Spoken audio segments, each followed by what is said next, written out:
All right, good morning, everyone. We're going to call this meeting to order. Today is Monday, October 6th, 2025. It is 9 a.m. All council members are present, including town manager, deputy town manager, town attorney, and town clerk. If you'll please rise for the invocation, followed by the Pledge of Allegiance. Be with us today as we ask your hand of blessing on this meeting. As we consider and take actions today, help us arrive at decisions that are thoughtful, respectful, and well-informed. Thank you for the solemn honor of serving the public in our roles, and continue to bless all those fortunate enough to live here, work here, or visit here. Amen. No flag. Missing the flag. It's okay. We pledge anyway. Here, someone pull one up on their phone or something. How are we missing the flag? Where did our flag go? We'll just put one on the phone. Can't we just pledge? I don't know. I've never been in this position. There we go. All right, here's the one over here. All right.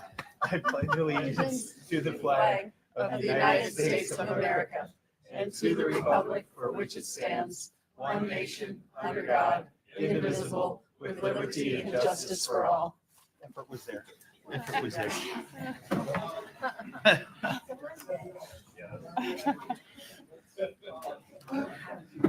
Well, let's hope the meeting goes a little better than that today. All right, next we have the approval of the final agenda. We do have an updated ordinance, a resolution for the school board or the school district issue. If anyone out there, we just got it this morning. If anyone needs it, they can reach out to the town clerk. She can, is it on? It is, Mayor, it is under town attorney items, item C. Thank you for that. Are there any other changes to the final agenda? Move to approve the final agenda. All right, got a motion by Counselor King, Second. second by Counselor Woodson. Any further discussion? All those in favor signify by saying aye. Opposed? Hearing none, that motion carries unanimously. Next is public comment. Madam Clerk? Oops, sorry, I have a couple signed up. First up is Michelle Cherney. After Michelle will be Joy Sullivan. Good morning, Council. Good morning, Mayor. Good morning. I'm Michelle Cherney, and I've served on Board Cap for the last year, and I'm here today to ask to continue serving. I'm at Bay Oaks almost every day, as they all know. I play pickleball, I talk with residents, I learn, I listen, and believe me, when they find out you're on Board Cap, they give you feedback. So I want to take a moment and say this is the feedback we have. The gym, we've got to get it open after hours and weekends. The pickleball layout, we were all excited to get 4 courts. The court challenged, and the courts changed in their layout. I beg us to look at the layout and move it back to the original one. The pool, sad to say, I heard it again, we didn't get enough bids. This is an issue we continuously have. We don't get bids. It's a pool. We live in Florida. Everyone wants this pool opened. We need to get sun protection out on the gym that's out in the sterile. We live in Florida with the sun. We've got to get some type of protection over that. And we need to find ways to get additional funding.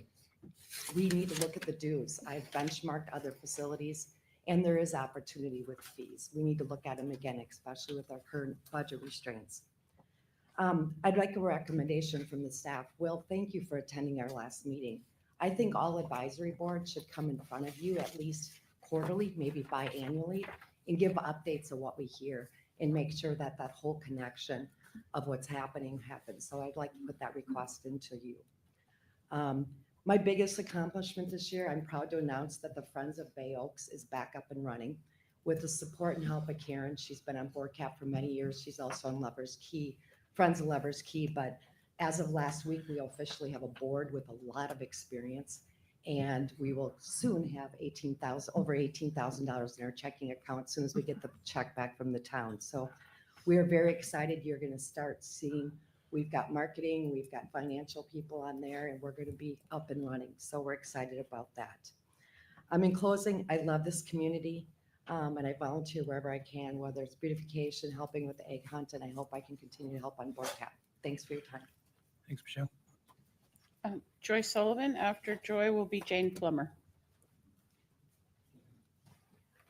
Wow, that was a hard act to follow.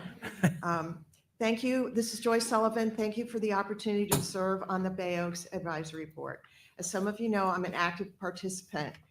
Pickleball, softball, exercise classes, and I think I can represent a segment of the island community.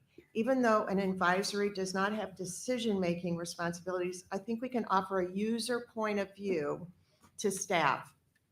I encourage the Bay Oaks staff to use the advisory board for input into the future of Bay Oaks. I also ask that you approve my appointment to the board. And Michelle.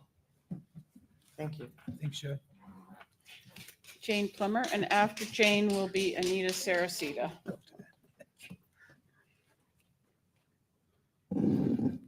Hi.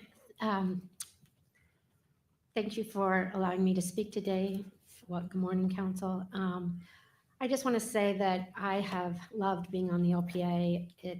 I may be the longest one serving, but I really have gained a lot of knowledge, and the time and the history that I have put in has helped me in my business, in my understanding of what goes on in this town and how much I love serving.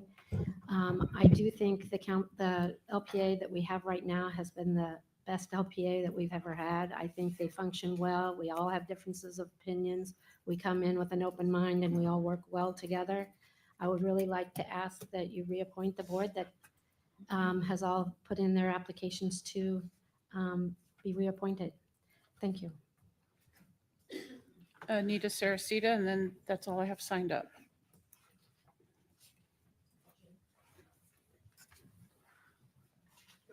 You have to push the button on the mic. Nope, just push it. Thank goodness. Good morning, Council. I'm Anita Saracita for the record, and I have reapplied for the LPA, and I ask for your consideration, but that's not what I wish to speak about. I want to kind of elaborate on what Jane just said, and it is the quality, the expertise, and the excellence of the LPA members. I have had the good fortune, or as Amy just said, the solemn honor of service. I loved that prayer, Amy. To serve on many boards, including this council. I don't think I have ever been a part of such an extraordinary group. Their life expertise that they bring, I'm excluding myself from this, so I'm not bragging on myself. I'm talking about somebody like Jim Dunlap or Jim Bowen or Jane Plummer or Don Suddeth or Doug Ekman. These folks are, or John McLean, they bring to the table their life experience, they bring to the table their preparation. Every single one of them are prepared for those meetings. They come with questions, but they come equally with an open mind. I've never worked with a group that I admire and respect more, and it has been my solemn honor to serve with them. I hope I get to continue, but if I don't, it was extraordinary. The other thing that I want to point out about this board is their compassion for the residents that come before us for variances, for special exceptions, for whatever they need. When they come before us, there's a certain amount of anxiety and apprehension, as you all know, as you've all seen. People get nervous standing up here talking. There are very few people who like to do it like I do. And the compassion that this board shows for those folks is really a step above. So I thank you very much, and I'd appreciate your consideration today. Thanks, Anita. That's all I have signed up. Pat? Good morning, Pavanas, resident and resident with children on this island that have gone through beach school, and both had a great experience. And we all love the beach school, the kids, the families. So I'm here today to speak in favor of the resolution that's going to be before you to start legal action or mediation with the school board with regards to the interlocal agreement. I was part of the ad hoc committee that negotiated the reopening of the school after Ian. I can tell you that 100% of contract, they have not met their obligations, and also they have not treated us fairly and negotiated in good faith. And that's evidence most recently by FEMA money that they requested to rebuild our school. It is clearly earmarked for our school. It has been used elsewhere, and they have provided no evidence that they requested FEMA to use those funds elsewhere. So I think we've put in our time. We have negotiated in good faith on our end, and this is the right time to take legal action. Thank you. Thank you, Patrick. Anyone else care to speak in public? Come on up. Good morning. Welcome back. Thank you. Witness 99 Andre Mark. Can I speak on the Beach Baptist Church? Do you want, if you want your comments to be on record for that public hearing, then you'd want to speak during that public comment. You're welcome to speak both, but Okay, if you want it part of the record, you would have to do that during the hearing. okay, just as in a butter, I live on 99 Andre Mark, which is a stairwell, but right next to the property. You pull that mic up for us just so they can hear you. Pull the mic up just a little bit. Okay. Anyways, I just want to sit there and say I really have no objection to the project in general. I do see where they sent out information to us that the setbacks were going to be 7 feet on all sides. They had a section on building setbacks, and I thought they were supposed to be 10 feet. They're putting 12 houses in here, and they're going to kind of squeeze them together. And I wish I could get 7 feet living next door. These setbacks, we all deal with them, I guess, as we're sitting here trying to rebuild. But I just wanted to sit there and bring it up to everyone's notice that 7 feet's a little small for the town, which demands 10. Thank you. Thank you. Is there anyone else that would like to speak in public comment? Seeing none, we'll close public comment. Next is local achievements and recognitions. Councilor King, start with you. I have nothing. Vice Mayor. Well, I wasn't going to say anything, but Patrick brought up a sensitive issue and it's on the agenda for much later today. So we'll probably lose a lot of our audience by the time it comes up. And I would just say, under the attorney items, there is a proposed resolution beginning the litigation, if you will. The nicer word is mediation process with Lee County School District. And I would just say, if I could, respectfully, to the Lee County Superintendent of Public Schools, really, is this necessary? We have met in good faith since right after the storm. For the last 3 years, we had established a decent working relationship with the ILA. Hurricane Milton hit, and it's been, and it feels as if all of our input has fallen on deaf ears since then. The kids are obviously not back at the school. There's no plan to have them back at the school. There's no plan for the school. I would just say respectfully to our Lee County Superintendent, the school board members, the elected school board members, many of whom have been very helpful to us, but the administration, for whatever reason, sort of fails to appreciate what this school means to Fort Myers Beach. They fail to appreciate that Fort Myers Beach is, and I say this in a very positive way, is the playground for all of Lee County. We don't have a toll to come to our beach. We have 30-some public access opportunities for our beach. We, I don't want to say gleefully put up with the traffic, but we suffer the traffic, but we understand and are welcoming to our visitors. Many of the folks in Lee County utilize our beaches, and we're thankful for that. We generate a lot of revenue for Lee County. The people of Lee County, I believe, are good people. They've seen what Fort Myers Beach has been through over the last 3 years. They've seen it firsthand. Many of them experienced similar impacts. And I think they've got a heart for Fort Myers Beach. So we cannot understand the downside for you to help us. The revenue we generate will more than cover whatever costs are to rebuild here on Fort Myers Beach. We've demonstrated that we can boost our enrollment. We've done everything you've asked in the ILA, but yet our pleas fall on deaf ears. I would just say again, respectfully to the superintendent, please lead or follow the elected school board and get out of the way. We need your help. We need our school back. Thank you. Councilor Woodson? I have nothing. I have nothing except very well said, Vice Mayor Adderholt. Counselor Safford. Ditto. Yeah, you're much nicer than I would have been, but I'm glad you said it, not me. For now. Fair enough. All right. All right. That'll take us to our advisory committee items and reports. Our first is the local planning agency. We have 4 members that are applying for 3 positions. Does you, Amy? Mayor, may I say something real quick Absolutely. before we start this? And Jason's getting in there with the Okay. ballot. On October 22nd, we're going to hold an all-committee sunshine law and public records training, and it will be here in council chambers from 10 to noon. Once again, that is October 22nd. And that's for all It's for committees. all committees, all at the same time. Okay. We will record it. We will broadcast it too, so. All right. Okay. Waiting on Jason. He's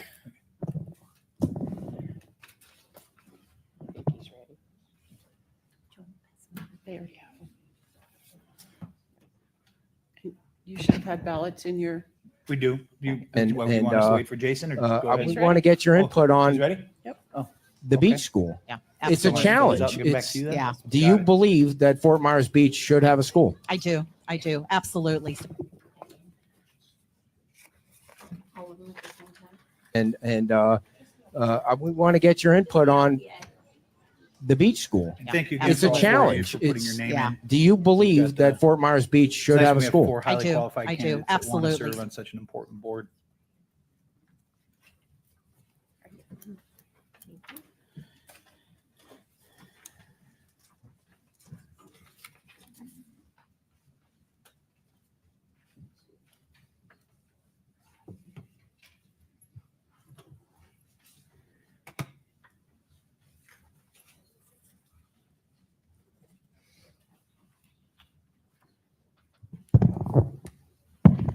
ready, Jason? Okay. All right. This is Mayor Allers. This is for James Bowen, Anita Saracita, and Jane Plummer.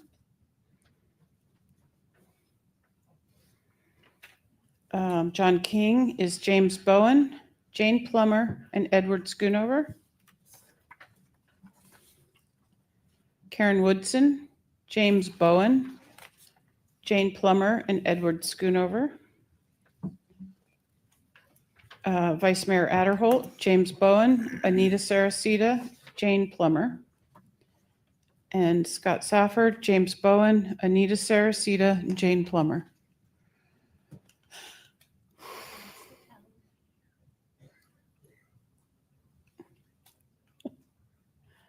Okay, so with 5 votes is James Bowen.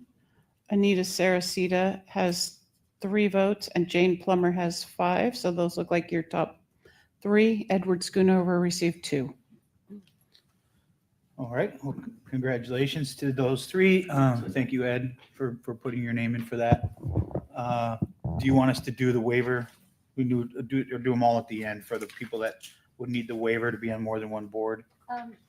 It's at your discretion. However, if we could go ahead and take a vote on the appointment for the LPA, Okay. and then we don't have to come back to that. Okay. Is there a motion to approve the results that have been written? So moved. Got it. Thank you, John. I will second. Any further discussion? You want a roll call or do you want? No. Yes, please. Roll call. Okay. Counselor King, Aye. Mayor Allers and I, Vice Mayor Adderholt. Aye. Counselor Woodson. Aye. And Counselor Safford. Aye. Motion carries unanimously. We'll just do the waivers at the end. That's okay. Just make it simpler. Okay. In case there's more than one. Next is the Anchorage Advisory Committee. There are 2 people on for 3 positions, Chris King and Ed Schoonover. Not a lot of suspense on this one. Get my steps in. Sorry. Sorry.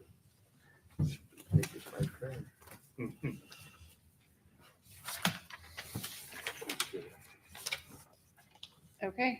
Mayor Allers, Chris King, and Ed Schoonover.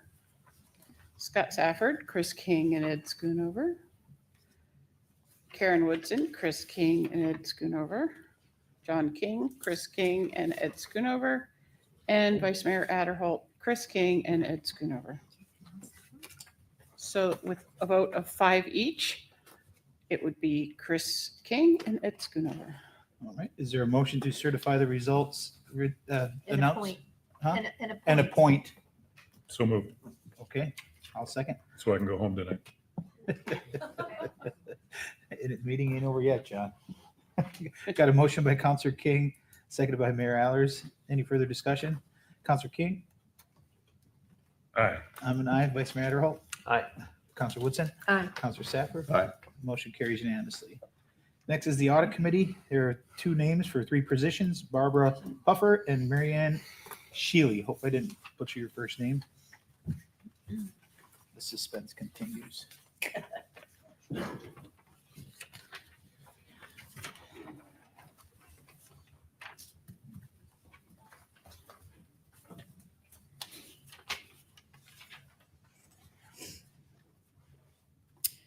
Okay. Mayor Allers is Barbara Puffer and Marianne Shealy. John King, Barbara Puffer, Marianne Shealy.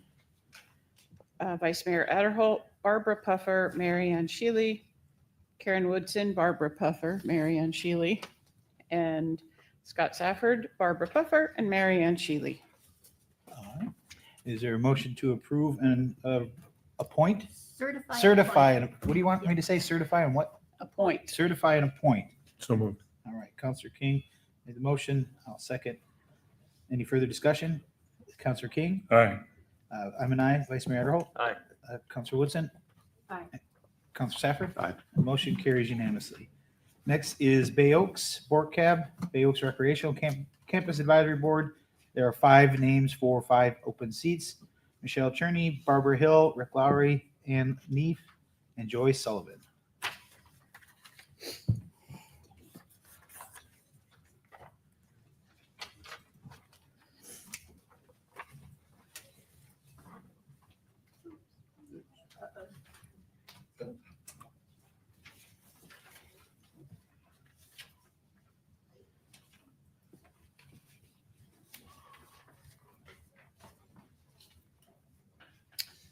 Okay. Mayor Allers, Michelle Cherney, Barbara Hill, Rick Lowry, Ann Neef, and Joy Sullivan. Scott Safford, Michelle Cherney, Barbara Hill, Rick Lowry, Ann Neef, and Joy Sullivan. Karen Woodson, Michelle Cherney, Barbara Hill, Rick Lowry, Ann Neef, and Joy Sullivan. Vice Mayor Adderholt, Michelle Cherney, Barbara Hill, Rick Lowry, Ann Neef, and Joy Sullivan. And John King, Michelle Cherney, Barbara Hill, Rick Lowry, Ann Neef, and Joy Sullivan. So with a vote of 5 for each of the candidates, they're all All right. first. Is there a motion to certify and appoint the members selected for Board Cab? I'll move that, Mayor. I'll second. Motion by Counselor King, seconded by Counselor Woodson. Any further discussion? Counselor King? Aye. Counselor Woodson? Aye. Counselor Safford? Aye. Vice Mayor Adderholt? Aye. And I'm an aye as well. That motion carries unanimously. Next, we have Cell Cab. There are 5 members applying for 4 spots. Francis Davy, Natalie De La Torre, Salaz, hope I didn't butcher your last name, Ellen Vaughn, Rebecca Werner, and Lori Wolf.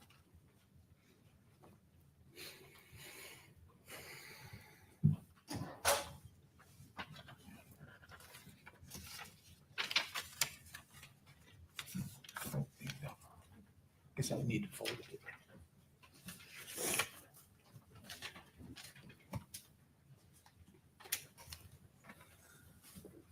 Okay. Mayor Allers, Natalie De La Torre Salas, Ellen Vaughn, Rebecca Werner, and Lori Wolf. John King, Ellen Vaughn, Rebecca Werner, and Lori Wolf. Karen Woodson, Francis Davy, Ellen Vaughn, Rebecca Werner, and Lori Wolf. Vice Mayor Adderholt, Francis Davy, Natalie De La Torre Salas, Ellen Vaughn, Rebecca Werner. and Scott Safford, Natalie Della Torres Salas, Ellen Vaughn, Rebecca Werner, and Lori Wolf.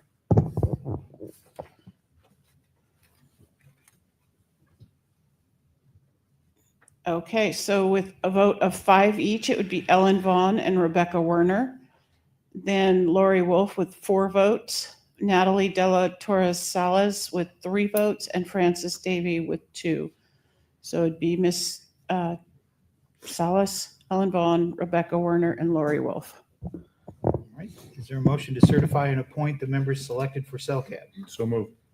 Motion by Counselor King, Second. seconded by Counselor Safford. Any further discussion? Counselor King? Aye. Counselor Safford? Aye. Counselor Woodson? Aye. Vice Mayor Idaho? Aye. And I'm an aye as well. That motion carries unanimously. Next is MRF. There are 3 open spots and 2 people applying. William Alhoff and Dave Nussbaum. That is a typo. Yeah, It is that's why. That's where you stumbled. Yes. Oh.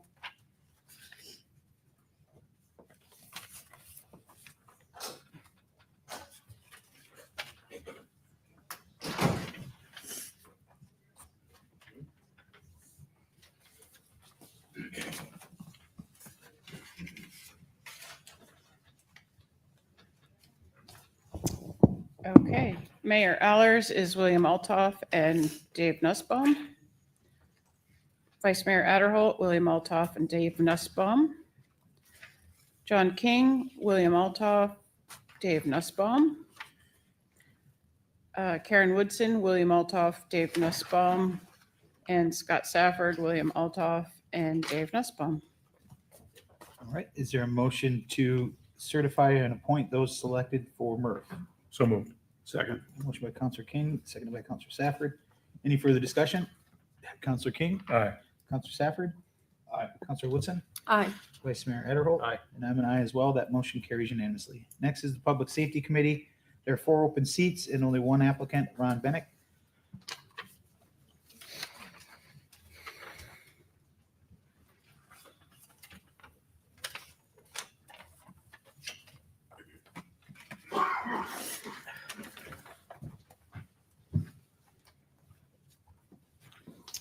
All right, Scott Safford, Ron Bennett.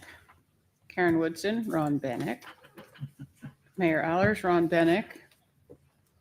Vice Mayor Adderholt, Ron Bennett, and John King, Ron Bennett. All right. Is there a motion to certify and appoint Mr. Bennett to the Public Safety Committee? So moved, Mayor. Second. Motion by Counselor King, second by Counselor Safford. Any further discussion? Counselor King? Aye. Counselor Safford? Aye. Counselor Woodson? Aye. Vice Mayor Adderholt? Aye. And I'm an aye as well. That motion carries unanimously. Nancy, can we do all of these since all 4 of them are going to need the waiver? Yes, as long as you read all the names. Okay. It'll be fine. Those appointed to more than one advisory committee need a waiver to serve on both boards. The 4 names would be Anita Saracita, Michelle Cherney, Barbara Hill, and Ed Schoonover. Is there a motion to grant the waiver for all 4 named for the 2 committees? I'll make that motion, Mayor. I'll second. Motion by Counselor King, seconded by Counselor Safford. Any further discussion? Counselor King? Aye. Counselor Safford? Aye. Counselor Woodson? Aye. Vice Mayor Adderholt? Aye. And I'm an aye as well. That motion carries unanimously. Again, thank you all for applying and serving. It means a lot to all of us. We've all been in a lot of those seats, so we appreciate your time to donate. Next is the approval of the minutes from the Town Council meeting September 24th, 2025, and the Town Council budget hearing from September 24th, 2025. Are there any amendments or a motion to approve the meeting minutes? Move to approve as printed. All right, motion by Counselor King, I'll second. seconded by Counselor Safford. Any further discussion? All those in favor signify by saying aye. Aye. Opposed? Hearing none, that motion carries unanimously. Next is our consent agenda. We have 3 items, all pertaining to tropical storms or hurricanes. What? I read those. Yeah, that, Never mind. yeah, that's your Never approval of mind. minutes. Yeah, okay. The first is Resolution 25-281 through 25-284 for an extension of local emergency for Tropical Storm Debbie. The second one is Resolution 25-285 through 25-288 for the extension of local emergency for Tropical Storm Helene. and Resolution 25-289 through 25-292 for the extension of local emergency tropical storm Milton. Is there a motion to approve the consent agenda? So moved, Mayor. A motion by Counselor King, Second. seconded by Counselor Woodson. Any further discussion? All those in favor signify by saying aye. Opposed? Hearing none, that motion carries unanimously. That brings us to our items removed from consent agenda. Nothing was removed. Next are our public hearings. The next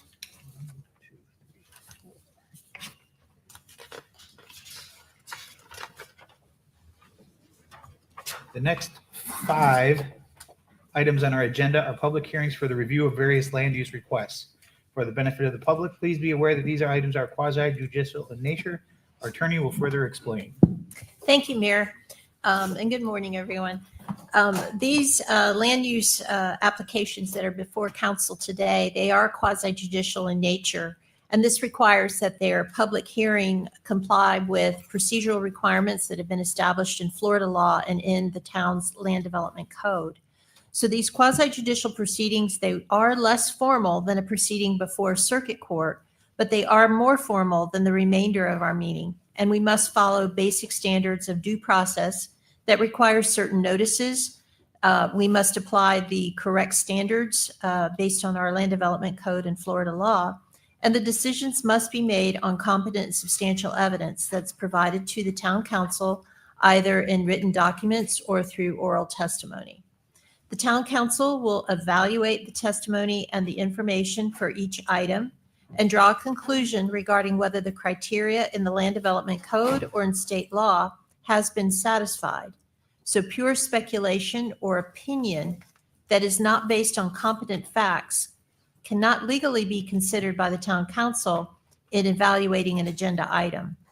Testimony by professionals who have been qualified as experts in a particular area has been considered competent evidence by Florida courts, as well as testimony by neighbors and residents who have fact-based information such as minutes, surveys, engineering reports, or just testimony that is based on their personal knowledge. The town council's decision is final. If a decision of approval is not obtained, or if the tie vote results from a motion to approve or deny, then the matter being considered is denied unless majority of the council present and voting agree by motion before the next agenda item is called to take some other action in lieu of denial. So if you intend to speak, members of the public and staff, please keep these comments in mind. When you come forward, please state your name clearly for the record and whether or not you have been sworn in, and your qualifications or your interest in the matter. For purposes of efficiency, before beginning any of our public hearings, I would like to dispose of a few housekeeping items. The first is, Town Clerk, could you advise if all items have been properly noticed pursuant to our land development code? Yes, they have been. And is there any member of the town council that has a conflict of interest that would prohibit them from voting on any of these items? If you could please disclose that at this time so we can ascertain whether or not we have a quorum present to take action on that item. Counselor Safford? I do not. Counselor Woodson? I do have a question. Since this is one of the items on my recall with the peer, should I abstain because it is still in litigation? Well, the request is you're not going to receive any type of benefit based on your Right. decision today. I Any just want to make special that clear. benefit that is unique to you that is not shared by any other member of the public. So in my opinion, I don't think you have a conflict, and I think you would be okay to vote on them. Thank you. Vice Mayor Earl? None. Counselor King? No conflict. I do not have any. Okay. So at this time, we would like to go ahead, and anyone who intends to give testimony, if you would stand and raise your right hand, and our town clerk will administer an oath.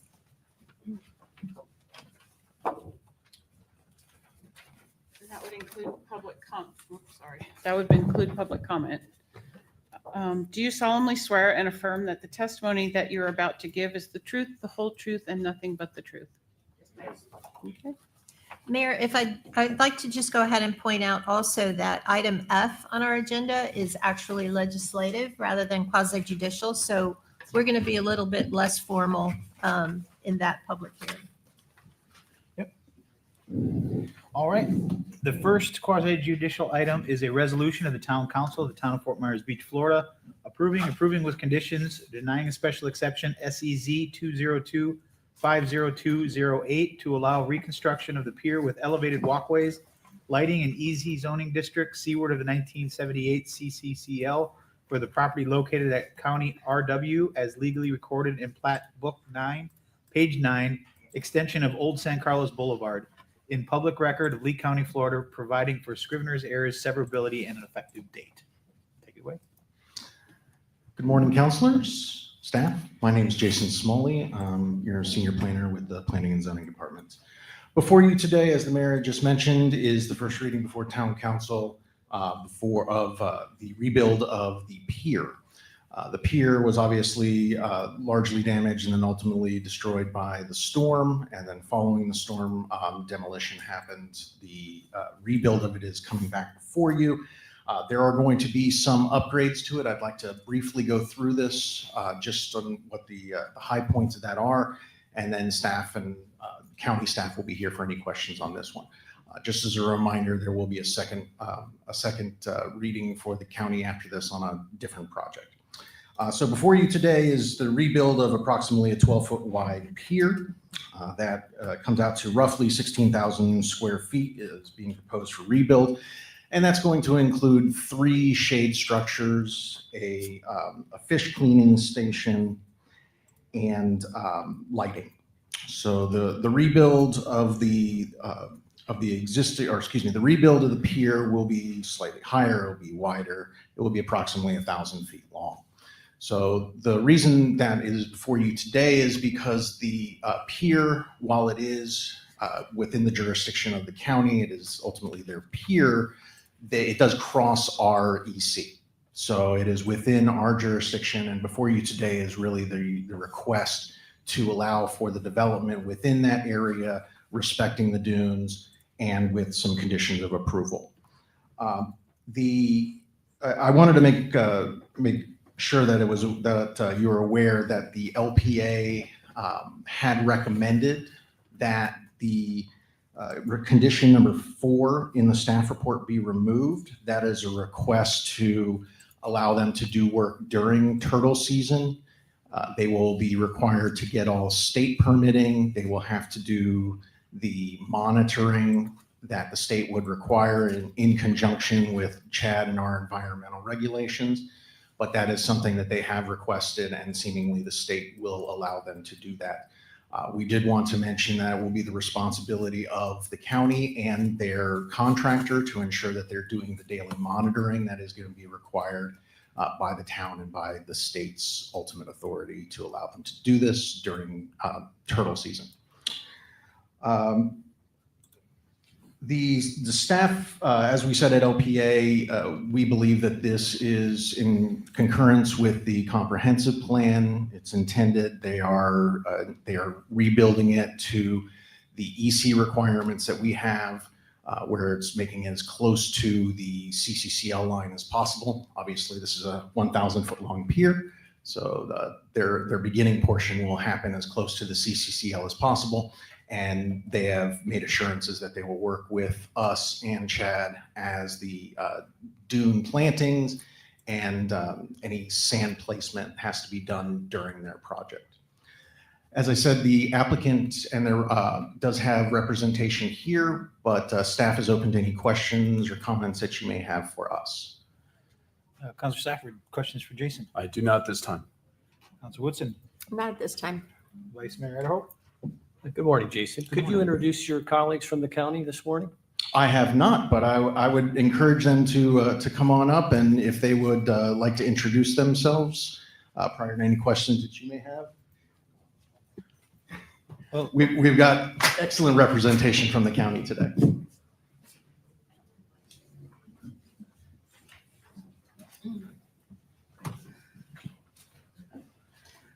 Good morning, council, staff. Robert Cody, Assistant County Manager. and I'll be followed up by Ehab Gurgis. Good morning. Ehab Gergis, Construction and Management Director for Lee County. Good morning, everyone. Lee County Parks and Recreation, Mac Young. Good morning. I'm Chris Gamache with Stantec, the engineer for the county. Very good. Thank you guys for coming. Yeah, good morning, everybody. Thank you for being here. Thank you for, you brought the senior team, and I appreciate that very much. Mr. Cody, if you could, I think you're probably the best person to answer this. Maybe not, if you feel free to defer. I'm going to ask you some pretty simple questions, but I think they're helpful for the record. Hold on, Vice Mayor, if you don't mind, let's make sure we don't have, and I don't think you guys were sworn in. I didn't see We you were stand not. up, so I'm gonna have you get sworn in. I didn't see you stand up. I figured you probably should, just in case. Okay, if you'll raise your right hand. Do you solemnly swear that the testimony you're about to give is the truth, the whole truth, and nothing but the truth? I do. Okay. Just before we finish, make sure that John doesn't have any questions for Jason, and Jason can. However you want to do it, sure. Okay. I'm good. All right. Just a formality. Just want to make sure we were done with that. Take it away. Mr. Cody, again, thanks for being here again this morning. You've been extremely helpful to our island over the years, and it's good to have you here this morning. Mr. Cody, who made the formal or informal, who made the determination as to whether the pier would be rebuilt or not? Well, the pier was never considered not to be rebuilt. Our intent was always to bring back the pier due to the joy, the beautification, and the positive energy that it gives to this community and our county as a whole. So it was never considered not to be rebuilt. That's a beautiful statement, and I welcome that and appreciate that. But who did make that determination? Who's the formal body that makes that determination? Well, county leadership, our commissioners, Yep, as soon as it was, just to expound upon that for a second, that pier was going to be rebuilt. It was just more so of how we were going to build the pier. But it was the Lee County Commissioners who solely were responsible for making that decision. Is that fair? That is not fair. Okay, keep going. It's a community pier. It's a county pier. It's everyone in totality. It's a voice of the community. I would be remiss if I said it was just our commissioners. No. I don't mean it. I just meant from a legal, practical standpoint, from a procedural standpoint. It's the Lee County Commissioners who made that decision. From a procedural standpoint, in my role, our Board of County Commissioners and our leadership decided to build that pier. Who was responsible for the formal decision on the design, length, and width of the pier? It was community effort.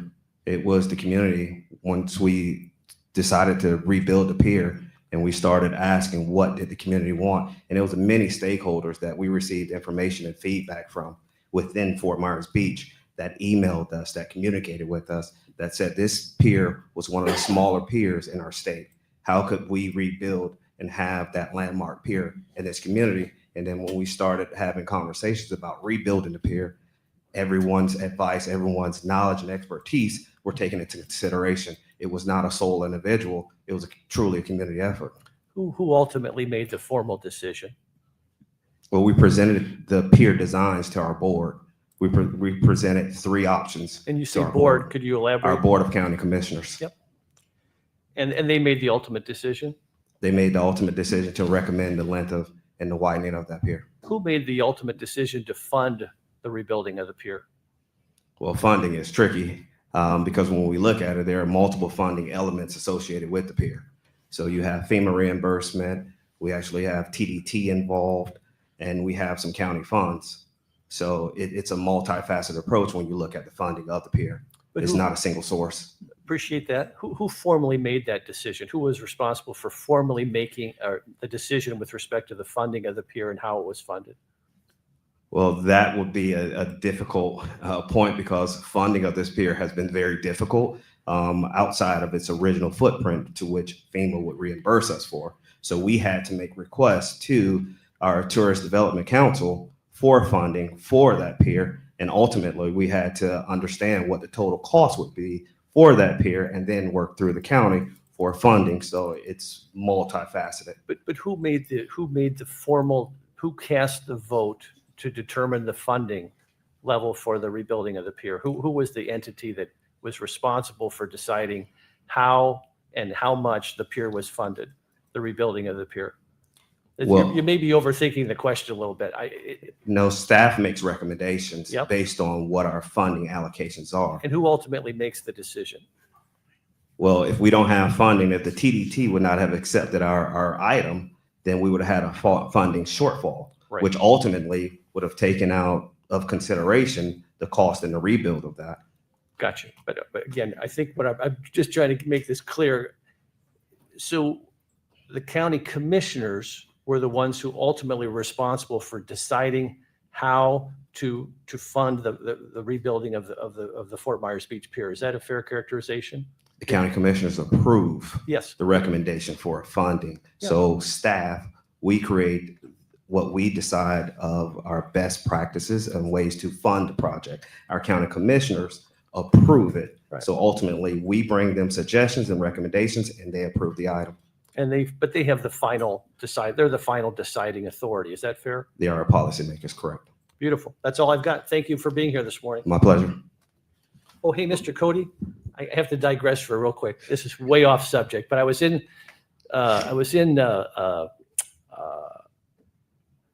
Sarasota this weekend, and we were staying at Lido Key, and they have a trolley that runs just like our trolley does here on Fort Myers Beach. It's a wonderful trolley, just like our trolley is wonderful, and you guys have done a great job in serving the beach. But they have an app for their trolley that where you can literally on your phone see where the trolley is. And one of our biggest challenges here on Fort Myers Beach is for those who want to take the trolley, they're not sure if and when it's coming. And if they could have a similar app where you could actually see where the trolley was along its route, you could then know when to hop out of the store or the bar or your condo or your home and run out to Estero Boulevard and catch that trolley. And you maybe save yourself waiting for 30, 45 minutes. Have you ever seen or heard of such an app that does that? I saw it. My wife's got it on her phone. Pretty impressive. But just wanted to get your thoughts on that, if I could indulge my colleagues for a second. No worries. Lee-Tran actually does have an app. The only difficulties would be the tram because of the seasonal services in open air. And we're still trying to work to see how to connect the app to the tram service. But the trolleys and the fixed route, we have an app and you can actually pay through the app to utilize the services. It's readily available right now as we speak. I would advise anyone to go on to Lee-Tran's website, rideleetran.com, and you can actually see the app, download the app.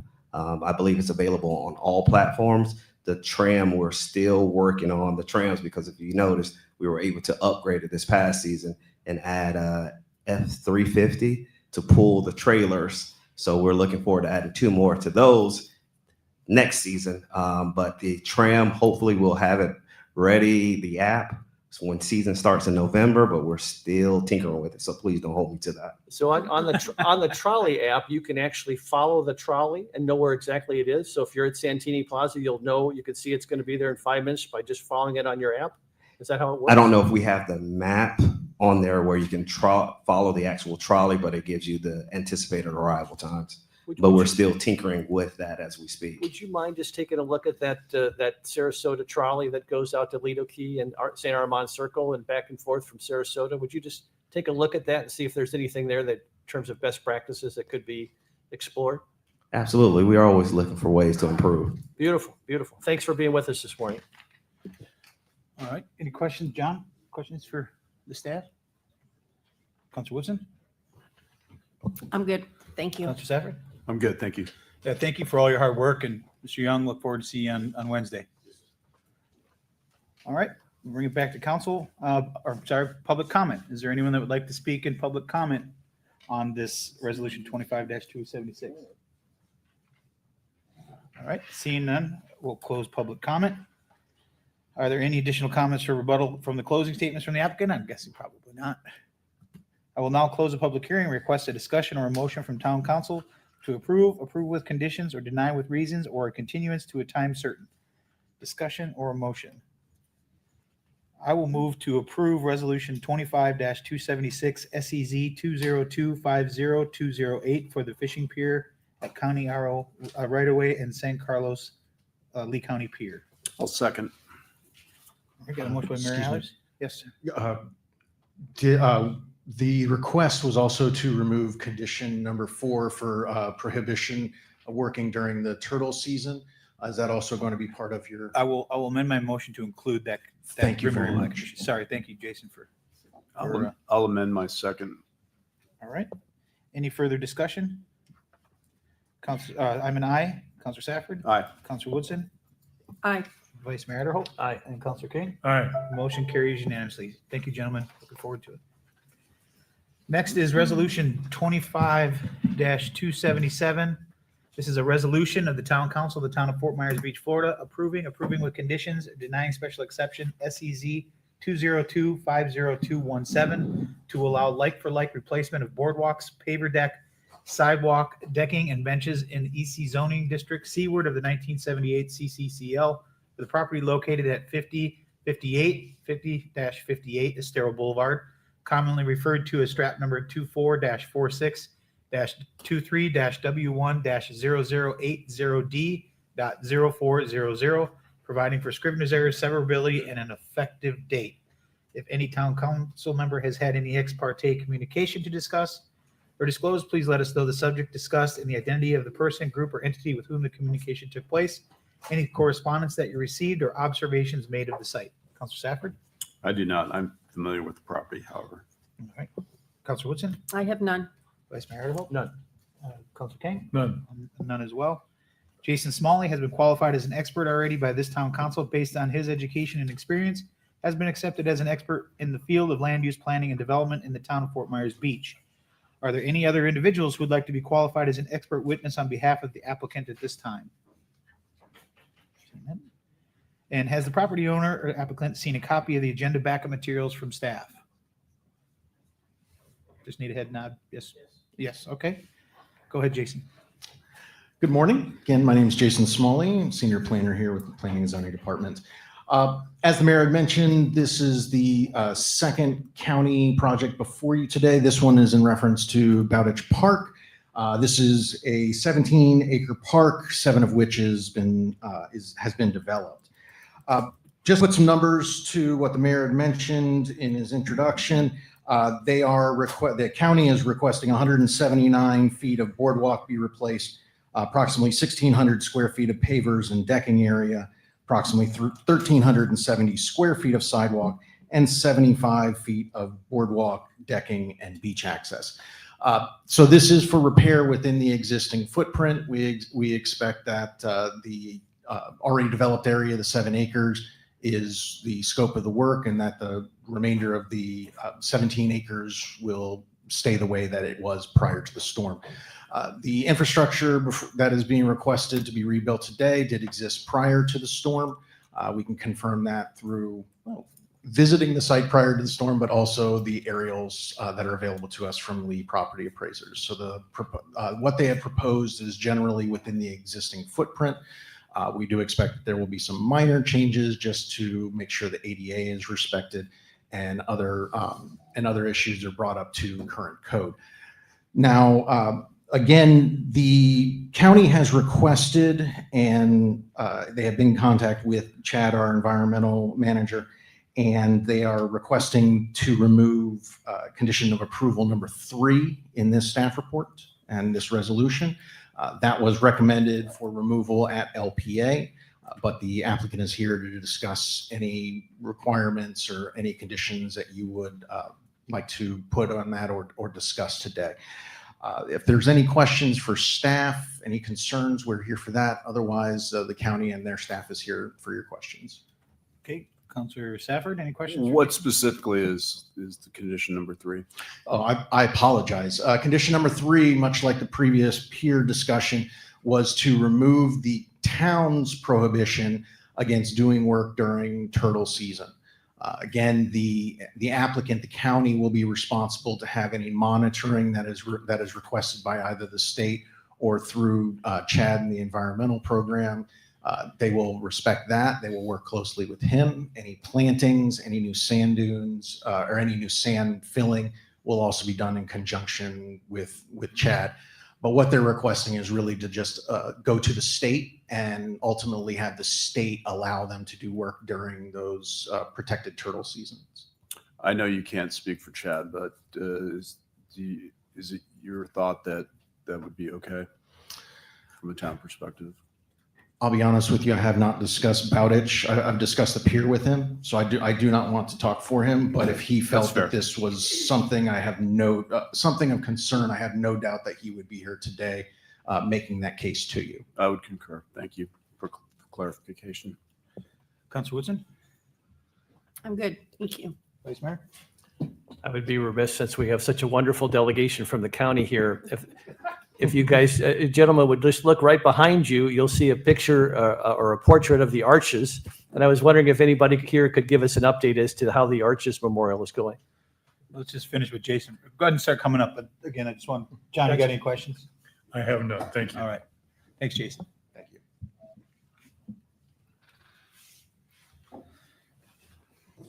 Good morning again, Mac Young with Lee County Parks and Recreation. I can tell you guys that we are in conversation with the gentleman that is, what was his name again? McDonald? McDonald. Yes. And he's constantly communicating with us month by month, phone calls, emails. So we do have a location for it.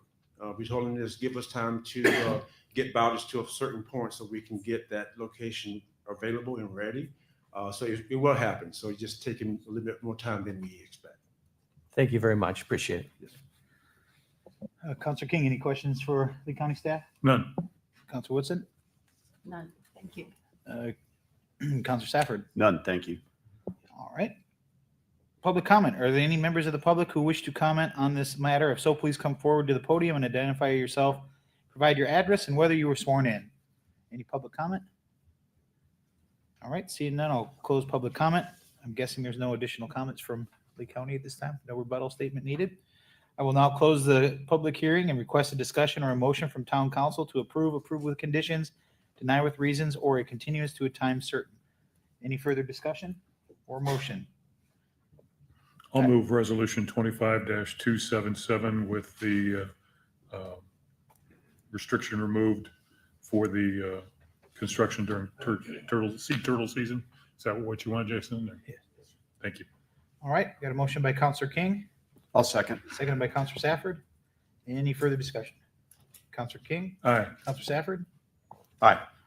Counselor Woodson, Aye. Vice Mayor Adderholt. Aye. And I'm an aye as well. That motion carries unanimously.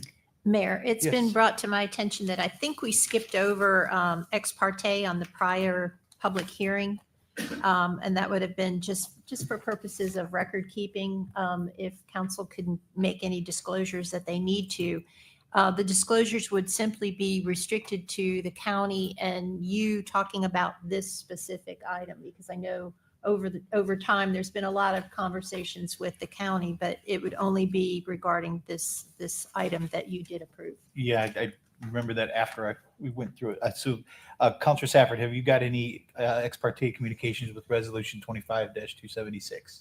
I do not. Counselor Woodson? None.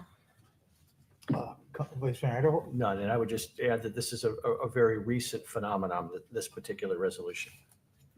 Yeah. Counselor King? None. I don't know if I have had conversations with county commissioners about the pier project over the last 3 years. I don't know if that's Yeah, no, this specific this specific item. one. Okay. Yeah, Then no, I have not had any. because it's a specific. major project for Yep. the whole community. Okay, thank you very much. Okay, thanks for bringing us back to reality. All right, next is item C. This is a resolution of the Town Council of the Town of Fort Myers Beach, Florida, approving with conditions, or denying special exception, SEZ 202-50116, to allow like-for-like replacement of a tiki hut in EC zoning district seaward of the 1978 CCCL for the property located at 6612 Estero Boulevard, providing for scrivener's errors, severability, and an effective date. If any town council member has had any ex parte communication to disclose, please let us know the subject discussed and the identity of the person, group, or entity with whom the communication took place, any correspondence that you received, or observations made of the site. Counselor Safford? I do not. I am familiar with the property. Counselor Woodson? I know the property, but no conversation. Vice Mayor Adderholt? I don't believe I've had a conversation on this one, no. Counselor King? Again, familiar with the property, but I do not remember any conversations. Yeah, I'm also familiar with the property, but have not had any communication with the applicant. Jason Smalley has been qualified as an expert already by this town council based on his education and experience, has been accepted as an expert in the field of land use planning and development in the town of Fort Myers Beach. Are there any other individuals who would like to be qualified as an expert witness on behalf of the applicant at this time? Dave, you're not an expert. Okay. And has the property owner applicant seen a copy of the agenda backup materials from staff? Yes. Okay, go ahead, Jason. Good morning again. Jason Smalley, Senior Planner with your Planning and Zoning Department.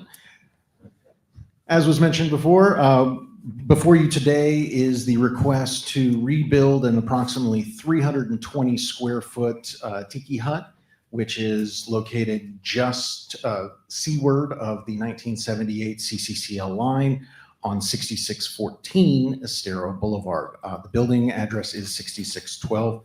This will deal with the common element, otherwise known as 6614.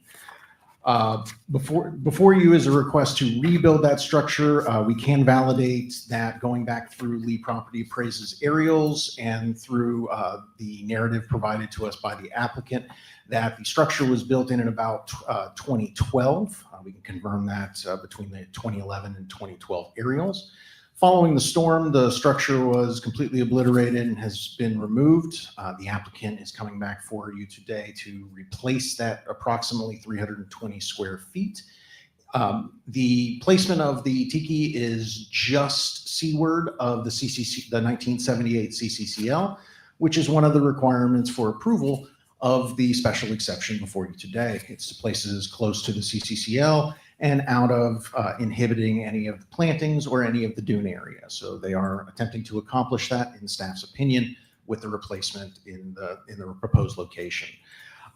The applicant has not made any effort, as far as we know at this point, to add any electricals or mechanicals or plumbing to it. If they did, they would need to come in and get separate permitting for that. That is a very specific skill, but I'll leave that to the applicant as to whether or not they intend to do that.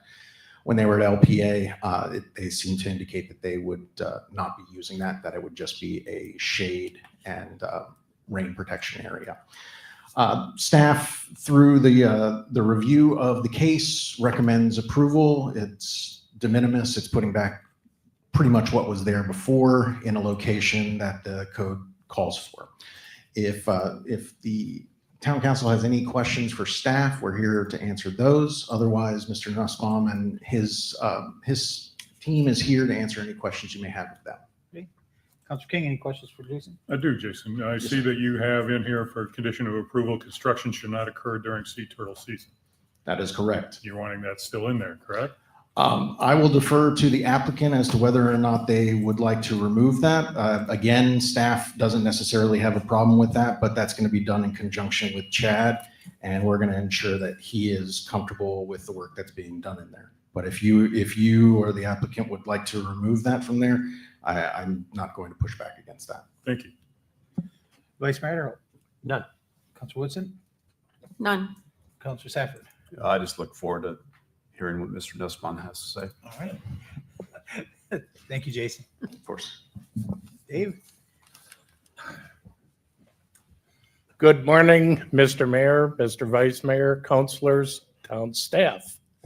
My name is Dave Nussbaum. I am president of Island Winds Condominium Association located at 6610 Estero Boulevard. We consist of two 13-story buildings. We were completed construction in 1978, and we consider ourselves one of the oldest continuing operational condominiums on Fort Myers Beach, at least on the south end.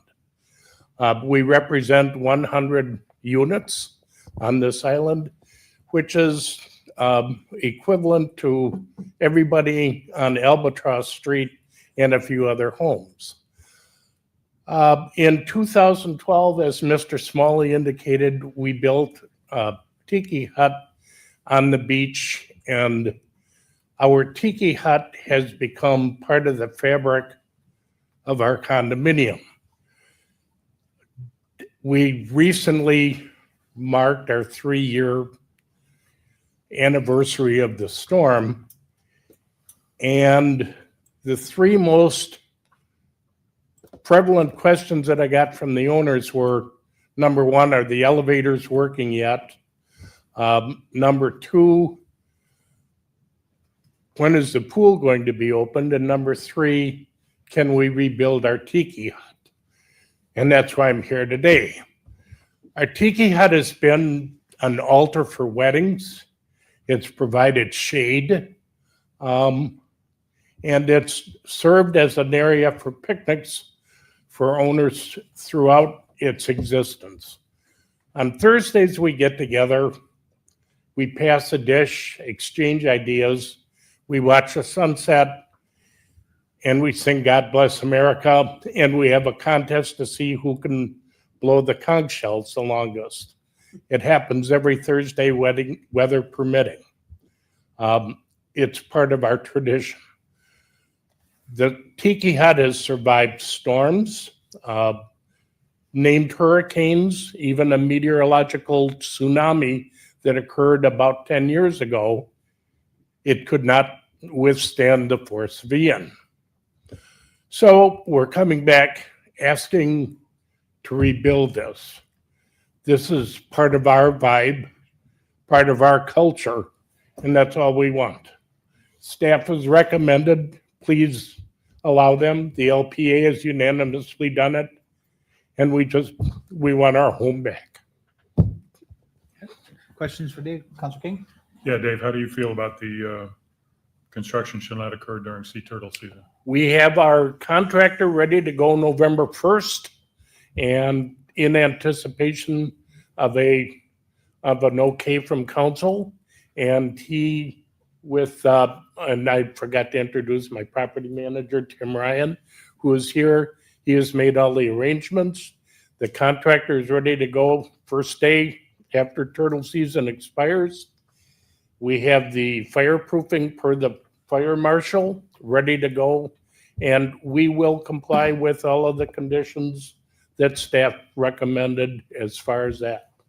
Okay, thank you. Vice Mayor Adderholt, any questions for Dave? Congratulations, no questions. All right.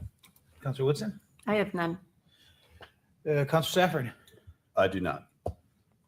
Thanks, Dave, for always being so prepared and so organized.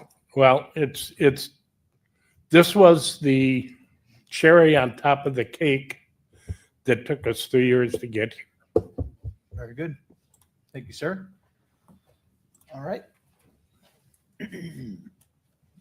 Public comment. Are there any members of the public who wish to comment on this matter? If so, please come forward to the podium and identify yourself, provide your address, and whether you were sworn in.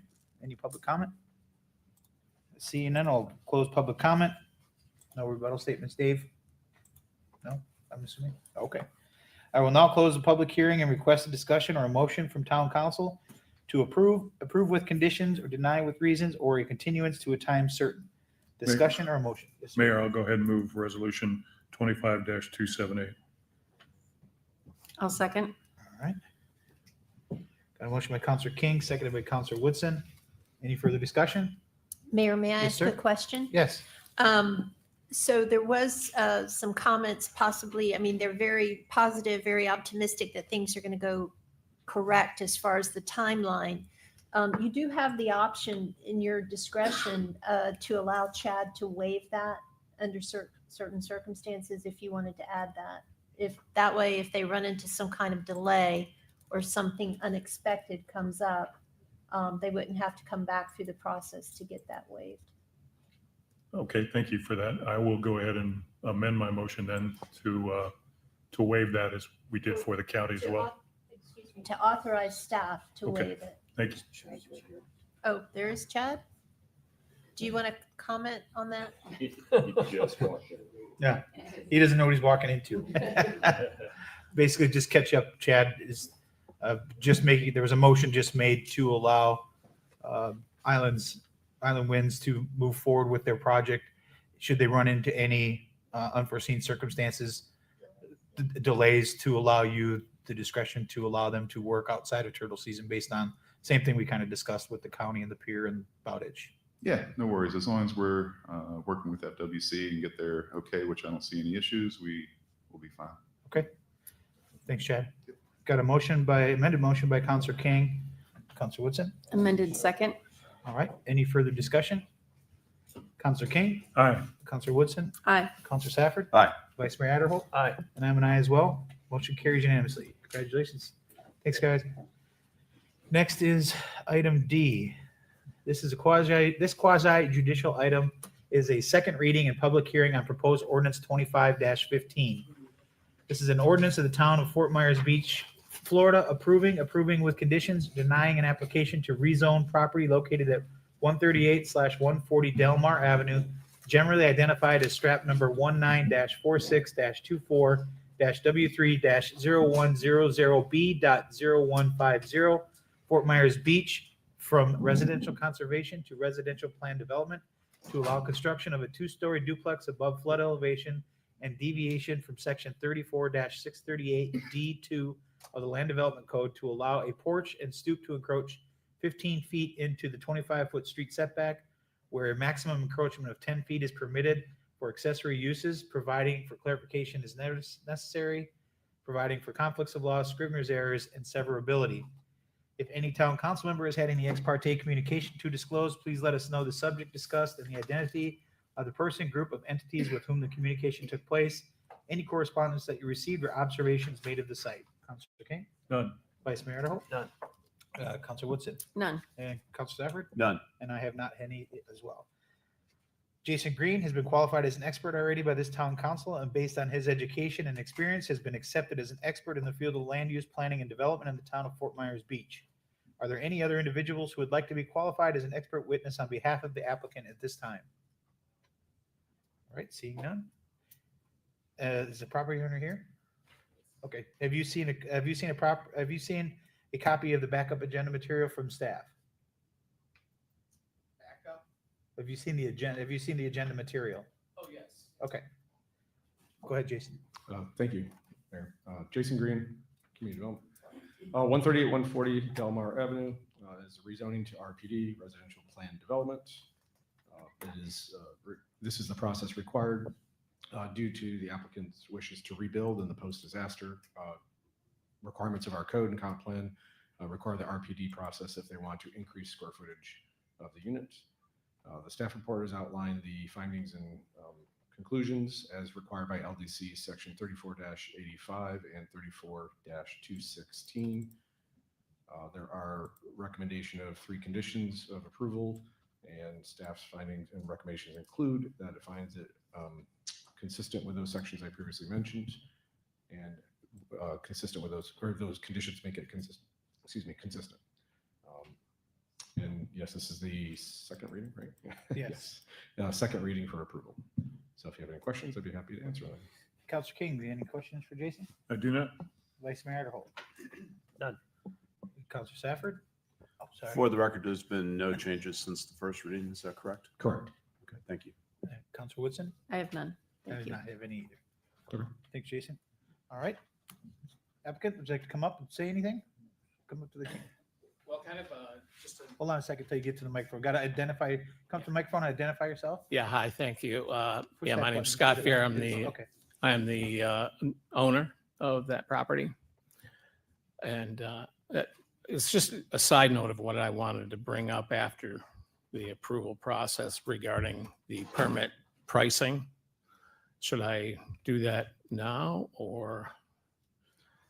The applicant wants to ask for a waiver to the fees for the application. It appears it's a commercial permitting when we first applied for it, and we just like to get it down to the standard residential permit fees. Nancy? This is the second reading in the middle of a quasi judicial hearing. You can make the request and it can come through staff to the town manager. And then based on what the town manager decides, it would then come back. So they're not in a position right now to give you an answer on that. Okay. But you can apply for it. Gotcha. I wasn't sure if this was the place That's or fine. not. Okay. All right. Thank you though for consideration. Yeah. Appreciate it. Just hold on a second. Jason or John, you got any questions for the applicant? I do not. Vice Mayor? None. Councilor Woodson? None. Councilor Stafford? I do not. Thank you, sir. You can sit down. You don't need to, unless you want to stand there. It's up to you. I don't mind. All right. We'll now open up for public comment. Are there any members of the public who wish to comment on this matter? If so, please come forward to the podium and identify yourself provide your address and whether you were sworn in. Any public comment? All right, seeing none, I'll close public comment. Does the applicant have anything else you'd like to say? No? No. Okay. I will now close the public hearing and request a discussion or a motion from town council to approve with conditions, deny with reasons, or a continuance to a time certain. Discussion or a motion? Mayor, Yes. I hate to interrupt. However, when you read the title, I did not hear the last part of it. And because this is second reading and because we have advertised it, if I may, with your permission, ask the clerk to simply read the title one more time in its entirety based on the advertising that was done. Yeah, I thought I read the entire thing, but if you feel I missed something, Yeah, I please think do. you stopped after severability, but I don't know. We'll read it. Feel free to reread it. Okay.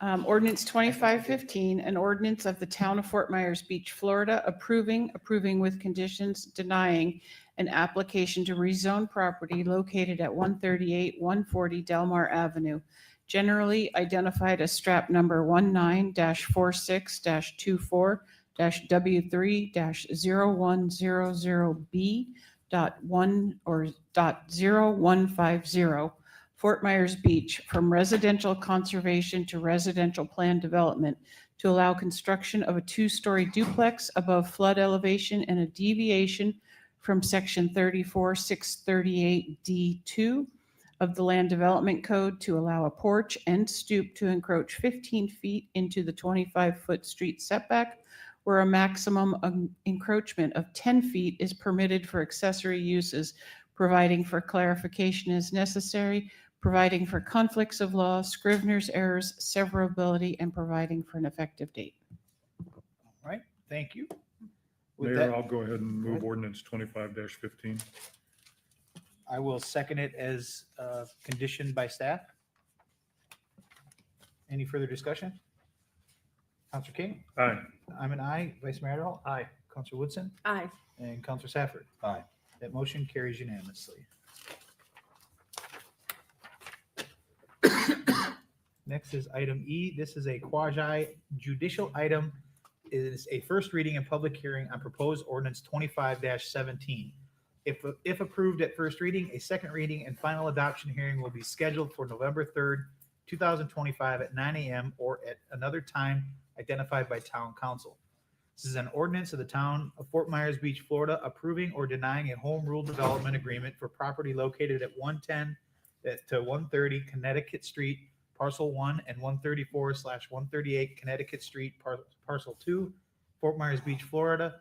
Strap numbers 29-46-24-W1-00151.0010 and 29-46-24-W1-00151.001A, and owned by First Baptist Church of Fort Myers, Inc., as authorized by Section 2-100 of the Town's Land Development Code, and in compliance with the procedure for the application and approval of development agreements with deviations set forth in Resolution Number 24-73 and amended by Resolution 24-247 for the purpose of redevelopment of the parcels 1 and 2 to allow rebuilding a church facility and 12 single-family homes, providing for terms and conditions, including but not limited to the identification of the proposed use of the property, a finding of consistency with the town of Fort Myers Beach comprehensive plan, commitments and development obligations, deviations needed for development, providing for other clarifications as necessary,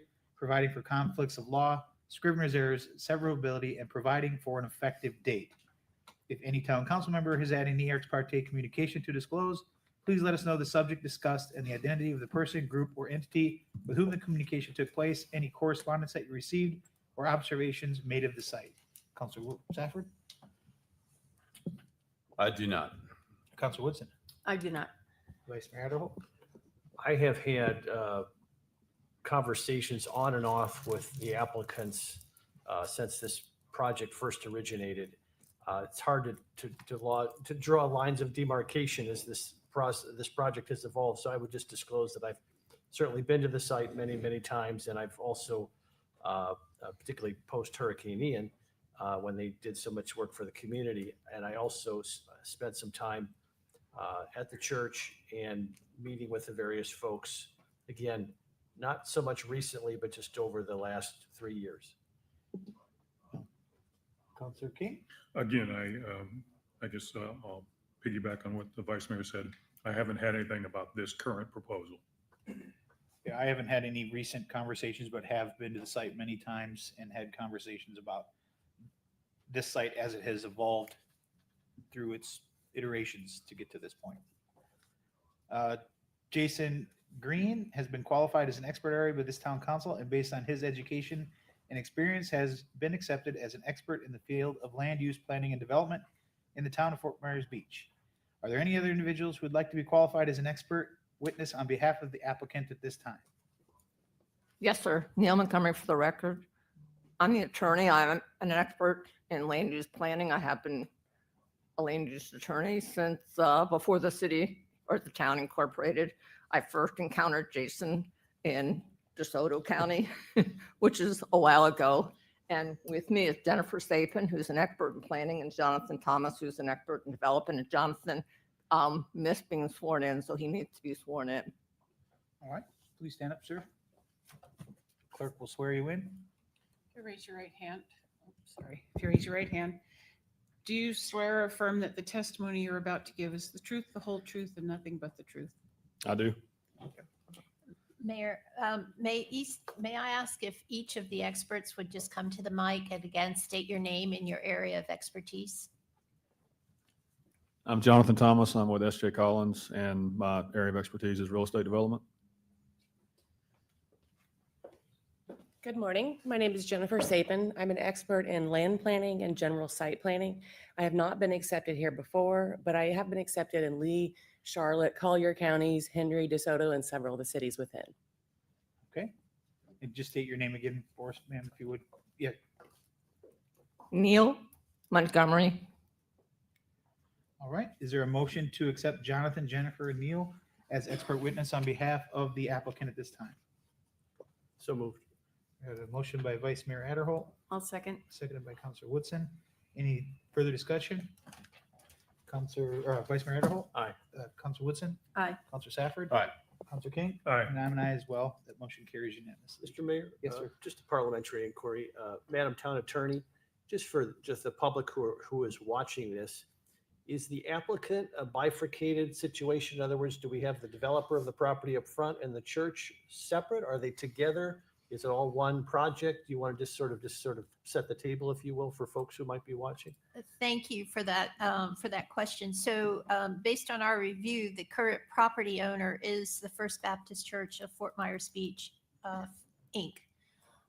However, the developer is coming forward as an agent for them, and I would defer to Ms. Montgomery to further perhaps explain the relationship of the parties. Your agreement also makes reference to an additional entity as well. Can you come up? Oh, did you want to do that right now? Yes, Yes. if you can. So in the agreement, there is reference made to Fort Myers Beach BBC Residential LLC. And then there is subsequent reference to S.J. Collins Enterprises LLC. And in the document itself, there is an attachment or exhibit C that draws upon an excerpt from a development agreement with S.J. Collins. So if you could just clarify for the council as well as the public, the relationship between these entities and the property owner. Yeah, so S.J. Collins is our basic global operating entity where we operate all our businesses. Fort Myers BBC is the project-specific entity for this specific project that is wholly owned by S.J. Collins. And then as far as our affiliation with the church, we have a relationship with them and we're working with them to redevelop their parcel. So there's a reference to that there is a pending contract, a sales contract. Correct. We don't have any idea based on the record as to when that closing is going to occur. I think they just want to know if they were to move forward and approve this, who are they going to be working with? And, you know, how is this project coming together? That was really crystal clear. So our contract has us closing by the end of the year. That presumes we're zoned. We have to be zoned before we can close. And then ultimately we would close, build the church, develop the lots, and SJ Collins / Fort Myers BBC, which is the same, is responsible for completing the project. So I think to Nancy's point, we would be dealing with you, not necessarily the church. Correct. Did that get you the answers that you needed, Nancy? Yes, hopefully it Yes. clarifies for council as well as the public. All right, thank you. And I just want to add one thing. During the LPA discussion, there was a change to the development agreement because they did want SJ Collins to be responsible for the unified water management system for both parcel 1 and 2. Thank you for that clarification. Jason? Sure. I'll give it a shot. My first deed here. Yeah, the property in question under this development agreement, there's 2 parcels in your draft development agreement that's in your packet. It refers to parcel 1. Parcel 1, which is 2.05 acres. That's the front portion that will be the 12 residential single-family lots. And then there's the rear 1 acre, which is referred to as parcel 2 in the draft agreement, which obviously will be the remaining church property for that. In your draft agreement, there's also exhibits D, which goes over the findings and conclusions from staff. It reflects a lot of what's was in the previous staff report. And then E has the, get to it. And then exhibit E has lists out the specific deviations requested for parcel 1. There was a change at the LPA moving forward to here, which included previously there was a rezoning application for a portion of the property, which was parcel 1, the front, and then which was RPD.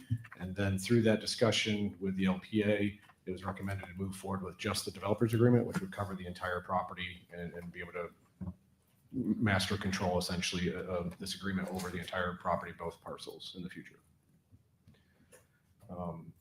So based on the recommendation, the findings under, again, Exhibit D in the agreement, it identifies comprehensive plan policies and light development code items, finds that the request would be consistent with those, subject to conditions in the agreement being completed. So we can go into the details of site plans or any of the conditions or items if you'd like. But otherwise, that's the recommendation. And I'll lean on Nancy to help me with this process. So generally, because, Jason is replacing Sarah, generally what we ask for staff to do is just to kind of give an introduction, an overview, and then the burden is, of course, on the applicant to request the rezoning change, and then staff will provide comment if there's any issues that they disagree with the applicant on. So we should probably move to the applicant at this point. Can we ask questions of Sure, Jason first? sure. Okay. Counselor Safford, any questions for Jason? I'm going to hold off until we speak with the applicant. Okay. Counselor Woodson? I'll wait as well. Thank you. Vice Mayor? Not at this time. Counselor King? Nothing current. I just got a question based on what we had for public comment. He had talked about 7 foot, but in what's in here, it looks like it's a 5 foot setback for each property. And staff is okay with a 5 foot setback between those 12 single family residential homes? It's internal, so it only affects themselves, essentially. It is pretty small, but there's a lot of communities that are actually going to that. But you're talking about the side setback internal. Yeah. So that's it affects their own properties, right? So there's not an external lot that it's affecting for somebody outside, because it's a self-contained subdivision, essentially. So we haven't had many of those. The only concern I have is I remember a previous hearing that we've had before where the fire department had issues with anything under a 5.5 foot setback for being able to access between it should there be a case of a fire. Have we had conversations with them? Are they okay with this? Honestly, I don't know that that's been checked. Plus, you have an overhang issue, to your point, I think, to consider, where the code allows up to a 3 foot encroachment of that setback for the roof overhang. You could clarify, and maybe the applicant can answer the design side of it, but maybe that 5 is all inclusive of that, and that would The overhang, the wall overhang. be 7 feet, as if something like that. But So we're not sure if it'd be overhang to overhang is 5 feet which would. Right. In theory, if you applied that allowance to a new setback, then it would essentially be up to 4 feet separation between the eaves, potentially. Or you could just not allow that to apply, that exception that's normally in the code. Because again, that exception assumes there's a bigger setback, right? And equipment is not included in our setbacks. We make sure that they have to meet the setbacks, I should say, here. Okay. That definitely becomes an issue in other places that exempt the equipment, but here at least that 10 feet would include equipment. Okay. I'll get some clarification. From Yes, the applicant. from the design side, yes. All right, thanks, Jason. Come on up. Good morning, Neil Montgomery again for the record. Before I turn it over to the experts, I do want to give a little bit of history about how we got here. As you know, there was a church on this site. It was damaged and removed. There were some questions or concerns about how the church had been functioning and whether it was compatible with the community. And out of those discussions and work with the staff, that's how we arrived at moving forward with the development agreement.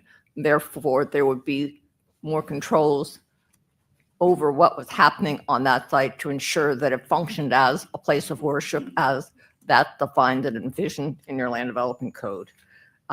During the presentation to the LPA, they came up with some additional suggestions, which you'll see in the development agreement. They wanted to eliminate from the residential zoning district bed and breakfast, community residential home care, and one issue that was very important to them was the daily rental of dwelling units. So those uses are prohibited in the development agreement in an effort to be consistent with the community and address the concerns. And with that, I'm going to turn it over to Jonathan Thomas. I just want to do a quick introduction to S.J. Collins. I've met with some of you over the years, but we're a real estate developer out of Atlanta. We do a lot of mixed use, retail, residential. We just finished a 300-unit apartment complex in Panama City Beach. We've done a lot of work in Florida. If you're familiar with the Whole Foods on Daniels Marketplace, that's one of our developments. So, really, we're just working with the church, trying to get the church back open and operating, and ultimately develop this small 12 lot subdivision, and look forward to being a part of the town coming back from the hurricane. And I'm happy to answer any questions. Otherwise, I'll turn it over to Jennifer. Just a quick question I have for you. What is, or maybe staff can answer it. You made mention of the no overnight rentals of the property. What is the daily? What's that? Daily rentals. Yeah. What is the normal? Maybe Scott might even know. What is that zone? What is that area when it comes to short-term rentals? Is it weekly? Is it monthly? Is it? I think it was. That was going to be my question. Currently on Connecticut Street, it is a weekly street. Okay. So I think it would be best that it, instead of saying no nightly rentals, I think based on our ordinance, it should fall in line with the current ordinance. We shouldn't. Correct. You can't make, in order to protect our grandfatherability, you can't make an ordinance more restrictive. So I think it'd be best for everyone involved to leave it as following our ordinance, which is weekly. So, well, yes and no. So the issue there is in the town's codes, there's a provision that allows properties adjacent to on Estero to be daily. So even if you're in a weekly or a month, there's an exemption. So it's all properties anywhere. It doesn't matter what it is. It allows them to be weekly, and that's daily. No, that's in the commercial zone. It doesn't give a reference to the commercial zone. It's a weird thing in the code. Your daily and your weekly and your monthly are uses that are in your schedule of uses per zoning. But then in the short-term rental section, there's an exemption for properties that are adjacent to Estero. It's a weird, wrong place to be, and it's confusing, but it's in there to exempt. So that's what the discussion came up as far as, because would that allow, when they plat the subdivision and build it, properties adjacent backing up to Estero, they would have potential to have daily. And so I was trying to address that issue to ensure that it doesn't. Can you check on that? Yes, and also as far as SB 180 and the prohibition against more restrictive, more burdensome, it is the applicant that is agreeing to voluntarily put that restriction on them. So we're not going to have any SB 180 issues, but I Okay. will clarify as to what your code says, because that's where it seems that there's Okay, so some if an concern. applicant actually If an applicant wants to be posts, more that's restrictive, not on us making it more restrictive. correct. So we're okay with that. We're okay with that part of it. So then it would default to what you're referring to is the RC and the typical weekly use that would be required. Okay, fair enough. Councilor King, questions for the applicant?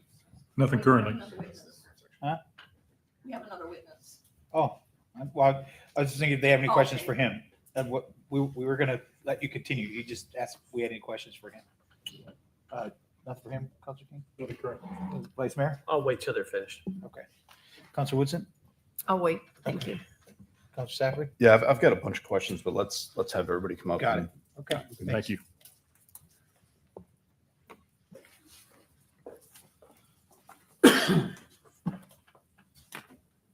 Good morning. Good morning. Again, for the record, my name is Jennifer Sapin. I'm an AICP land planner and I have been sworn in. So I wanted to start first with looking at the aerial as it currently exists and the surrounding properties. The subject property is shown here in red, and it is surrounded by existing single-family uses. The RC and RS zoning districts abut the property. I also wanted to point out in the northeast, there's two single-family lots that abut the back end of the property. The one on the southern end is what we call a flag lot. So the driveway for that property runs along the church with a second residential lot on the other side. This slide shows the zonings. On the left is the existing zoning map. On the right is the proposed. The pink star shows the subject property.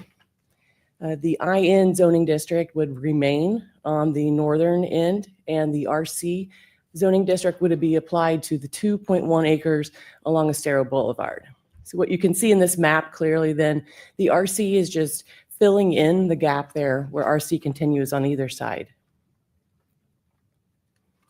The future land use of the property is medium residential. There's 3 residential types allowed in this future land use: smaller residential single-family lots, high-rise buildings, or RV sites. The proposed developer agreement with this amendment would eliminate the high-rise and RV uses. In your packet, it was submitted at the LPA hearing. There were 15 letters of support or no objection. And it's my belief that the elimination of the high-rise buildings and the RV parks was in large part why the support of the community, why we got those letters. Prior to Hurricane Ian, the church site encompassed the entire property. Church uses, the main church was along Estero Boulevard, but in the back, there were 4 structures for various purposes, and that's where they had the majority of their parking. I wanted to point out on the bottom right of the slide, this is a 2019 Google Earth photo. And as you can see, this is standing on Connecticut Street. Those 2 single-family lots, the flag lots, are on the left. As you can see, the parking lot is very little buffers there, and that's where they have some of their storage of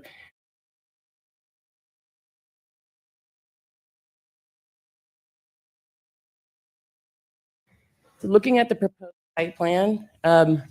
For simplicity purposes, I'm going to call the top of the slide north, even though you can see the north angle, or north arrow here, it's at an angle. So the western portion of the project, 2.1 acres, proposing 12 units on there, rezoning from IN to RC.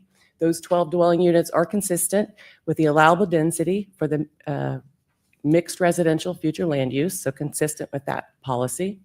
On the east, the church would be a redevelopment of 1.1 acres and no changes to the zoning category there. When you look at access, all of the access is on Connecticut Street with no driveways or access directly going on to Estero Boulevard. There's separate accesses for the church and the residential, 2 accesses for the single-family residential. Those will be alleys, and they will be privately maintained. Since planning board, these alleys have been adjusted a little bit. The one on the west, there's a hammerhead down in the bottom. You see it's kind of a L-shaped turnaround, and that'll allow vehicles and emergency vehicles to turn around at the bottom there. And those have been added through discussions with the fire department.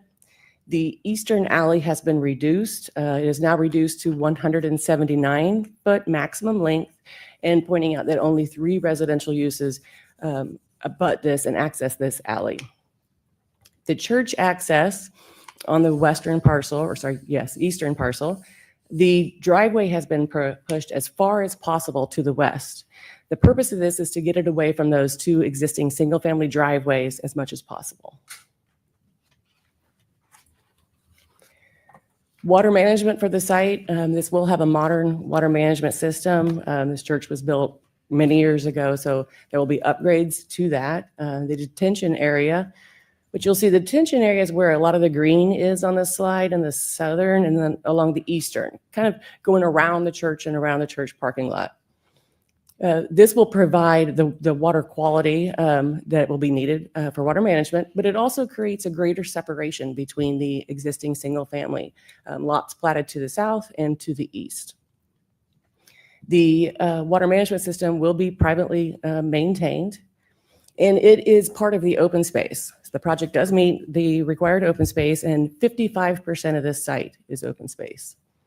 There's 2 amenity areas, common parcel areas. The first one, it's a smaller one on Connecticut near the western alley. And then the larger one is at the end of the shorter dead end alley there, kind of near the church. The church parcel will allow, it's part of the developer agreement, will allow government entities to use the parking lot during emergencies. And the church will be required to have on-site traffic maintenance. The church does have a development order under review, and as Jonathan said, the residential will be lagging after that. So the residential exact design hasn't been formulated yet, but you can see here, this is the development order plan for the church parcel. This is the landscape plan. There's buffers required on the north, south, and east side. And a wall will be required on the southern side and the east side where those residential uses abut that property. And as required by code, the landscaping will be on the outside of the wall. What that will do is that will block the lights from the parking cars to the residents. And I want to point out the landscape plan buffers and internally. This site on 1 acre will have 56 trees, 259 shrubs, and 483 linear feet of wall. So when you recall what the site looked like before, with the landscaping before, this new layout will be a large improvement, and the main church will be moved to that back area. Yes, sir? Just a question, just to make sure I understood you correctly. Did you say the church would be coming with a development order later? The church is already under review. The residential will follow the church. So this plan that you see here is under staff review right now. So they're under review, but they're all encompassed in this particular development agreement before us. Correct. Gotcha. Correct. Thank you. It'll be a phased development. Gotcha. Which that's very common, and especially when you have a purchaser. They don't usually go into hard design with engineering and go forward with all that investment until they are assured that they're going to get at least a zoning level entitlement. But go back with the wall. What's the wall going to be constructed of? I do not know. Do you know what the wall is constructed of? And is that going to give any heartburn to our floodplain manager? Our engineer's not here, so I can't speak to the flood manager issue, but that is per code. I mean, some type of barrier is required. It is not 100% specified what material it will be yet, but it'll be per code. Would you have any objection to adding some wording that is compliant with floodplain regulations as well in there? I mean, It has to be. Well, Yeah. But I mean, they're pretty standard, typical to be. It's an A zone, so it's not. well, it's someone that has had to go through the fencing issue. Yes, sir. I can tell you it's not as clear. It's as clear as mud. Some can work, some don't. Code will say it's okay for something, but floodplain doesn't think it's worth. So I would just like more clarification as to what that wall is going to be, because I'm sure the neighbors are going to want to know. I don't have an objection to that. Okay.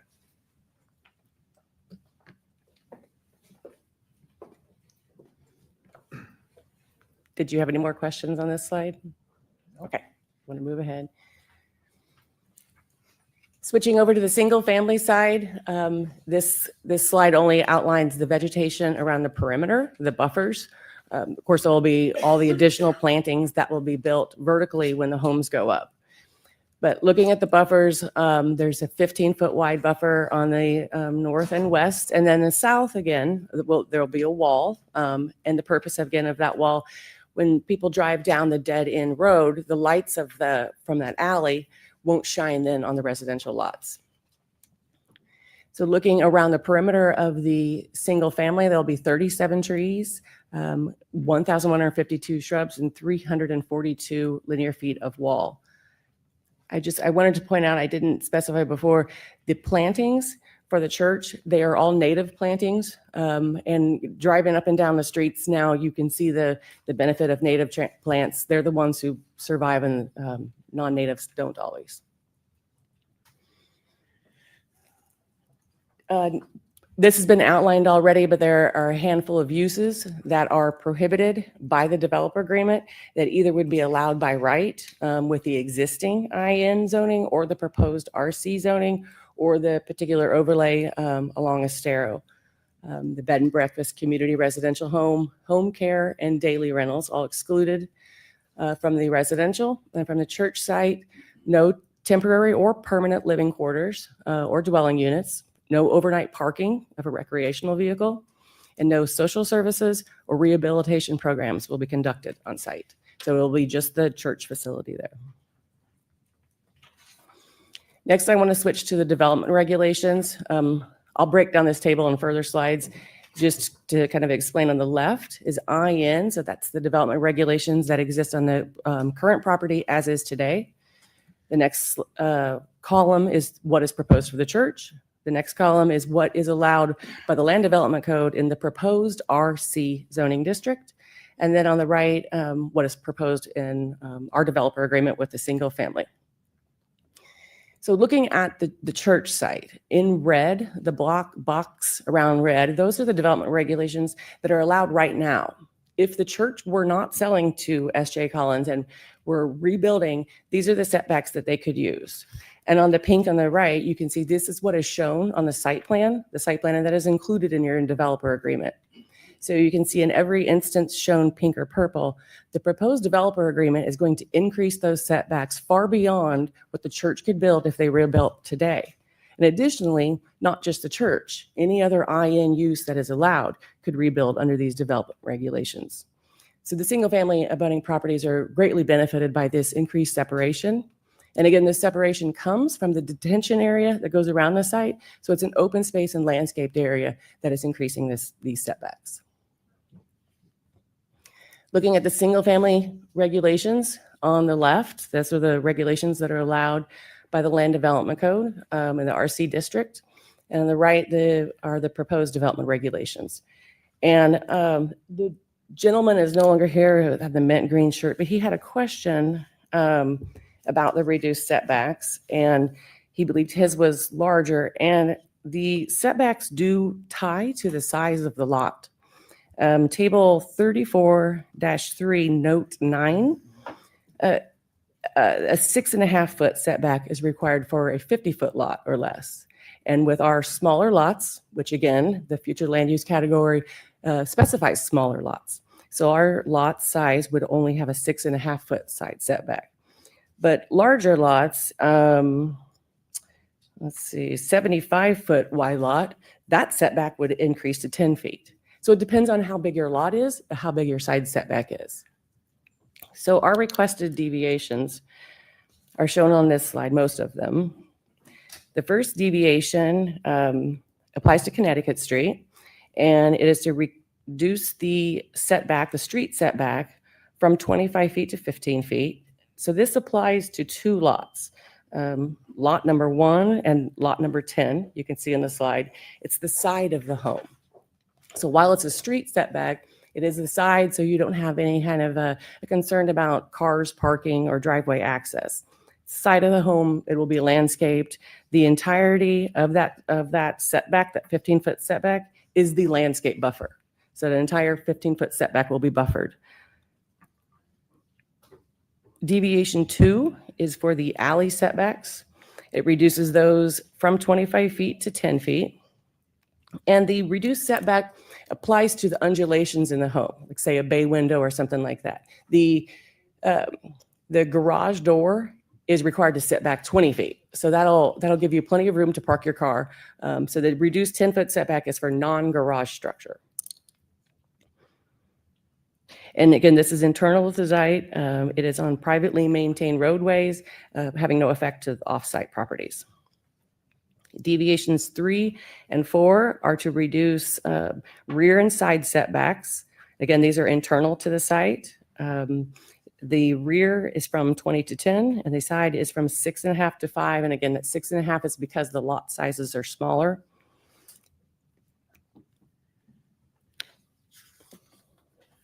The final deviation is for intersection separation. The 2 pink arrows here show the intersections that we're reducing the separation. It is required to be 125 feet as proposed as 20 feet, 25 feet.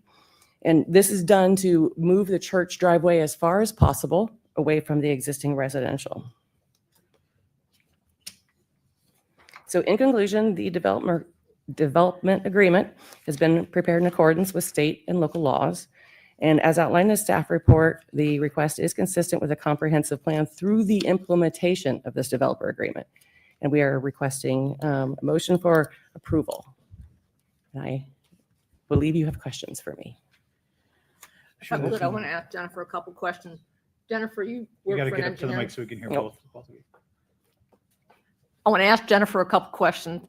Jennifer worked for an engineering firm for I don't know how many years, so I know she'll know the answer to this question, and that is, when you go through the development order process, does the fire marshal have to sign off on your plans to ensure it meets the fire code?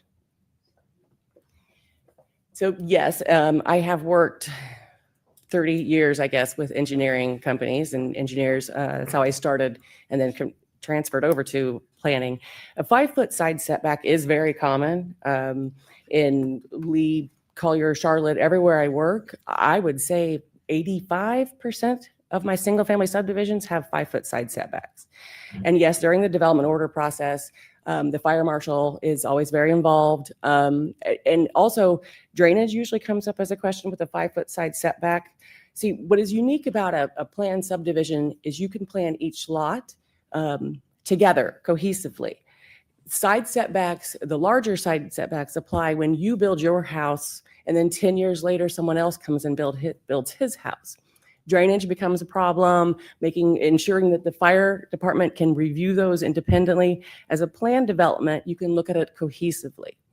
Also, as a planned development, you usually encourage clustering, where you, internal to your site, put your buildings closer together so that you're able to bring a public benefit elsewhere, usually through common open space. And in this case, we've got a water management system cleaning the water better than what it did before and providing greater separation to the abutting single-family lots. But not to be devil's advocate, because it's a planned development, wouldn't you be required to maintain the water anyway? So how could you consider that a public benefit if you're required to do it anyway? You are correct. It is, but it is still a benefit. Just because you are required to do it doesn't mean that it is not a benefit. Now, the location of it, I think, is important, or the location of the detention. It is more cost effective to put a thin little swale all the way around it. In this case, the developer has chosen to locate it specifically around the parking lot, specifically where noise or lights might be a problem to the residents. John, questions for, is that the end of the presentation? Or Yes, do you it have is. anything else you want to add? You said you had questions for her. You only asked one. I want to.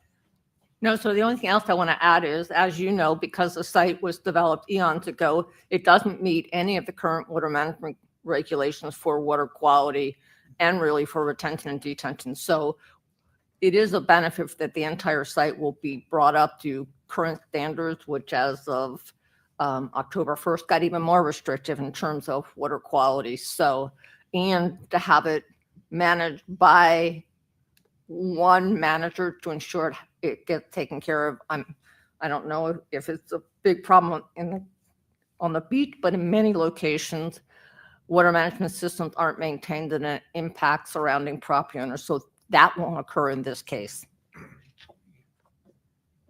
John, any questions for the applicant? Yeah, I guess, I'm not sure if this is the right place to do it or not, but my understanding, there's a code violation currently in effect, and I just hope that folks would be coming into compliance. I can speak to that. Thank you. So I've had many conversations with the church, and that's a frustration on our end as well. But they have a hearing with the magistrate tomorrow, and they've assured me that they are going to agree to remove the trailers. They're working through that process. So the current leadership of Beach Baptist Church ultimately is going to be assumed by another church in the community. That's what we anticipate. So they're working through with that church where they're going to move them, but they will be moved off the island, and that will be resolved. I would ask it, Mr. King and Mr. Mayor, if you would, Tom Yazoo can come up and speak. I don't believe that they are on for tomorrow's magistrate. Do you want to clarify that, Tom, or maybe Dale?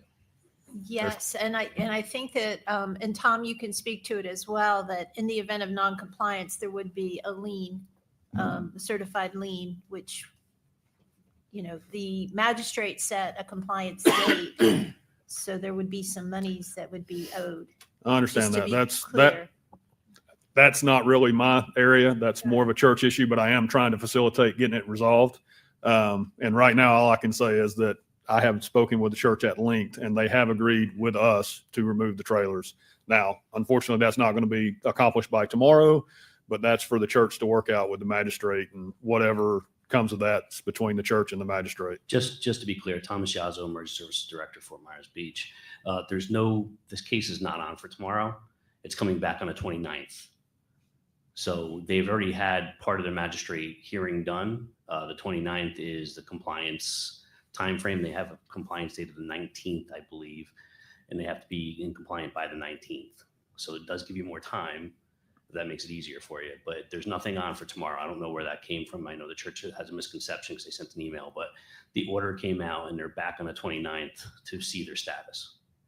Okay. Well, I'm not sure what transpired, but I was on the last magistrate call, and my understanding was we were supposed to be on tomorrow, but maybe something changed. But in the meantime, we'll work it out. Okay, very good. I don't know what you're referencing, but we can figure that out by all means. But they would have to have been have due notice done for their, for that to happen tomorrow, and it's actually a different judge. Gotcha. Okay. So the Yes. 29th or 19th. The So we're 19th. to be done the 19th, and the hearing's on the 29th. Yes, sir. Okay. Thank you. Right. So after the 19th, I think the town would probably be looking for fines due to the non-compliance, because the existing structures are non-compliant with our flood regulations. And so we have to respond back to FEMA on that. Understood. Thank you. That's all I have. Vice Mayor Earl? Forgive me. Tell me your first name again. Jonathan. John. Did you say Jonathan? Yes, sir. Jonathan. Thank you for being here this morning. Jonathan, could you take this up 10,000 feet a little bit? You've got some history, obviously, with this property. It's my recollection that you all came here to Fort Myers Beach to assist and to help facilitate some kind of a business arrangement, business model that would allow for the church to be rebuilt. Is that a fair? Do you want to just give us a little bit of history on that? Sure. So one of our other partners in this venture is actually a childhood friend of Sean and his brother. Sean's the pastor of First Baptist. They reached out to us shortly after the hurricane, looking for any assistance they could get to try to get the church redeveloped, because they didn't have insurance. They didn't really have a path to get the church redeveloped. So we came down and met with them, and decided to try to partner and figure out a way to get them back open and operational. And, this is going back quite a bit to some of the stuff that was referred to tangentially earlier, but we started out with the idea of doing a condo tower. We had a lot of conversations with folks around the town, and, it was understood that it would be difficult, but it might be possible. But we had a town meeting, and a lot of the neighbors came, and we just decided after that meeting that while it may be possible, it was going to be extremely difficult and probably not beneficial. So based on that, we went back and looked at the zoning we already had and what was in the comp plan that we were theoretically allowed to do. And that's when we decided, look, we are basically by right able to do 12 single family homes. let's do that because that's the path of least resistance to get the church back open and operational as quickly as possible. So that's kind of the backstory of how we got where we are. And it's been a long process, and we're very anxious, as I'm sure you all are, to see this move forward because nobody wants to see it just sit vacant. Yeah, I just think it's important for people to know there's been a lot of aspersions cast against people who want to put their capital at risk and invest in Fort Myers Beach. You all came here basically, it was really a calling to come here to Fort Myers Beach and help save this church. Is that a fair characterization? I think that's true, yes. Yeah.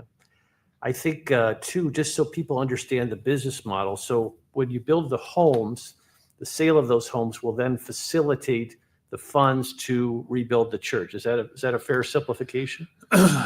Ultimately, yes. I mean, obviously, the way we have this structured is we're trying to get the church back open and operational as soon as possible. So ultimately, the way the transaction works is we're going to purchase the land. The purchase of the land will facilitate rebuilding the church, which we will also participate in to get it done. And then ultimately, selling the lots pays for the entire project overall.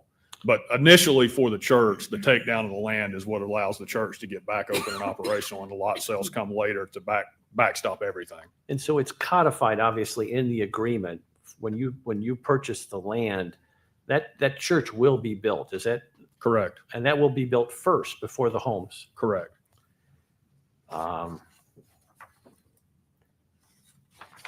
That's all I've got. Thank you. Thank you. Council Woodson.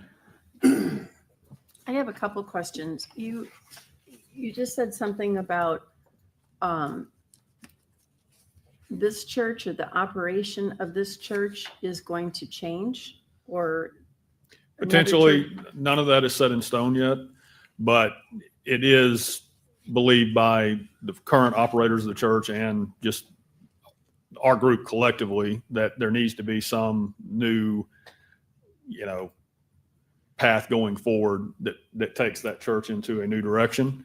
They've had a few conversations with a few different churches in the area, and I really don't want to get into that too much because it's still not defined. But I think ultimately it is highly likely that another church that's established in the area will ultimately take over and brand that church and take it forward. so does that change, if you will, the leadership of the church, or the? Ultimately, yes. I don't think the leadership that's currently in place at the church will be there 5 years from now, but it will be, I think, a more sophisticated operation going forward. Okay. And then I'm looking at this one deviation to reduce the intersection separation from 125 feet to 25 feet. That's a big difference. Jennifer, question? Okay. Can you explain that one for me, please? So that deviation separation of 125 feet, that's pretty standard in most codes, but that is for a local roadway. In this case, it's applied to a driveway for the church and to this alley that serves 3 residential lots. So understanding that local roadways, there aren't a lot here, but in like Lee County, some of the larger local roadways that feed several homes, that intersection separation is 125 feet. So in this case, while the church will generate a lot of traffic on main day, it's not every morning people coming out and coming and going to work. And there's only 3 homes that will be accessing.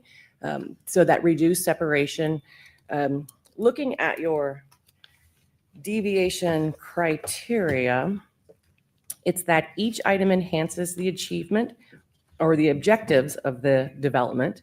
So decreasing that separation increases our objectives, one, by not intruding into the residential to the east, shifting that driveway access as far as possible, and to protect the public health, safety, and welfare. From that, I would say that the traffic generated by the alley of 3 residential homes is far less than what is standard for local road intersection separations. And that is the benefit, or at least not the detriment, of public interest. And so for those reasons, I believe that those reduced intersection separation with a lower traffic does meet the intent of the criteria for your deviations. So if this deviation was not approved, this part of the deviation, what difference would that make on this site plan? What does that reduce for the church or? To what it would do is it would impact the abutting residential uses more. The church driveway access would then be shifted as far as east as possible to greater that intersection separation. And it's, in my opinion, as a planner, this is a better design due to the low traffic, and increasing that separation to single family, I believe, is very important. Can I just say one thing? One other thing related to this issue, and I don't want to mix apples and oranges, but it is important because can you go back to the slide with the site plan? Yeah. So we may have still had some issue with entrance separation, but just to be clear, where the church is currently located, initially we had the church planned south in the bottom corner, and through conversations with staff and various conversations with the town, we actually jointly decided to relocate the church where it sits today. So a lot of the conflict that came between those two driveways is a direct result of us moving that church location, which was not necessarily our idea, but we were willing to do so to try to get through some of the staff comments and other issues related to the project. And the last thing I would say, to Jennifer's point, 125 feet between an actual road would absolutely be necessary, but with this just being essentially an alleyway, I don't see a lot of conflict there. Well, if I may, Jason or staff, so you were saying the staff recommendation was to flip-flop basically the parking entrance and the building. I'm curious as to why. To me, I see an issue with people trying to go to church, driving down that alley, realizing they drove in the wrong entrance, and now backing out onto Connecticut Street to try to go into the right entrance. It's more nuanced than that. It wasn't exactly move here, move there. It was more of looking at the site globally. And staff, and I don't think it was you, I think it was folks before you, they really, for whatever reason, I'm not even saying I agree with it, but they did not like the church crammed in the corner at the planned south bottom because they felt like it made it even more encroaching into the residential neighborhood. And we had a lot of conversations about, well, ultimately this whole thing is going to be a residential neighborhood. Frankly, it was confusing to me, but honestly, in order to get where we are today, this is a concession that we made with staff putting the church in this location, and that directly resulted in impacts to that entrance. I still don't understand what the reasoning behind why. If I just look on the surface, it could solve a lot of issues by just flopping the building with not asking you to reinvent the wheel here. I'm just trying to understand staff's point of view as to why you thought it was important to have those two entrances so close together, creating a deviation that may not need to be there if the design, the site plan was a little bit different. One last point. It's not that they wanted the two entrances where they are. It's that when we moved the church to the location, which was a concession we made through the process, the entrance in the previous version, I believe, was more towards the property line, and there was greater separation there. But when we moved the church to the location it's in now, the entrance had to move because there was nowhere else to put it. And you're saying exactly what I'm saying. Right. Is to me, it made more sense to have it flip flop, maybe the original, in my mind, just because now you're keeping the massing in the center of the property further away from the residential. Because when you look at the setbacks, yeah, you've got it listed as a 45-foot setback, but really it's only 18. It's not 45, which is still greater than what you'd be required to do by code. But now you have a much larger setback because it's a parking lot versus a building. Make sense? Yeah, I was not part of those conversations. Unfortunately, I came into this at the end. The only thing I can think of is it's the vehicular traffic circulation next to single family homes that was a concern. But again, I wasn't part of that. Sorry about that. Yeah, no, I'm just curious as to my mind just seemed like that was backwards to me. But it would seem that almost anywhere you put it, because of the distinct nature between the single family access and the non-residential access, you'd have to. I don't know that you could meet that separation at any layout, honestly. Yeah, you still wouldn't have the 120. You still have the 125-foot issue, but just the layout to me. Unless you had a joint access, but then you lose a row of parking, then it's very difficult to get access to those three lots the way that the subdivision's laid out. No, I get it. I could see people are going to go down that alleyway to go to church, and then you're going to have a traffic jam turning around people's driveways. Just have a hunch. It's just a hunch, Jason. Just a hunch. It's a good hunch. Sorry, go I'm ahead. sure signage will become very important at some point. No, those are, I'm good. I'm good. I'm not good with it, but you've answered my questions. Thank you. Counselor Safford? Yeah, I've got a couple questions, couple concerns. First, comments. I'm glad we're going through a development agreement on this. And I'm also glad to see the coordination with the infrastructure. I think you guys did a good job of doing that. A couple concerns I do have.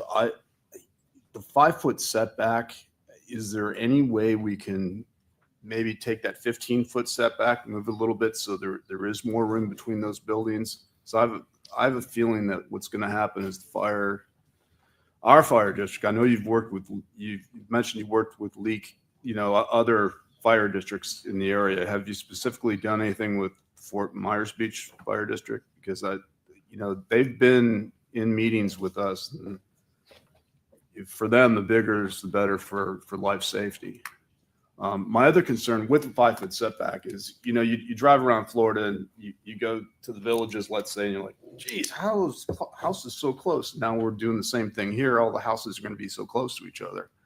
So I don't know if there's a math equation where we can maybe get a little bit bigger side setback on those.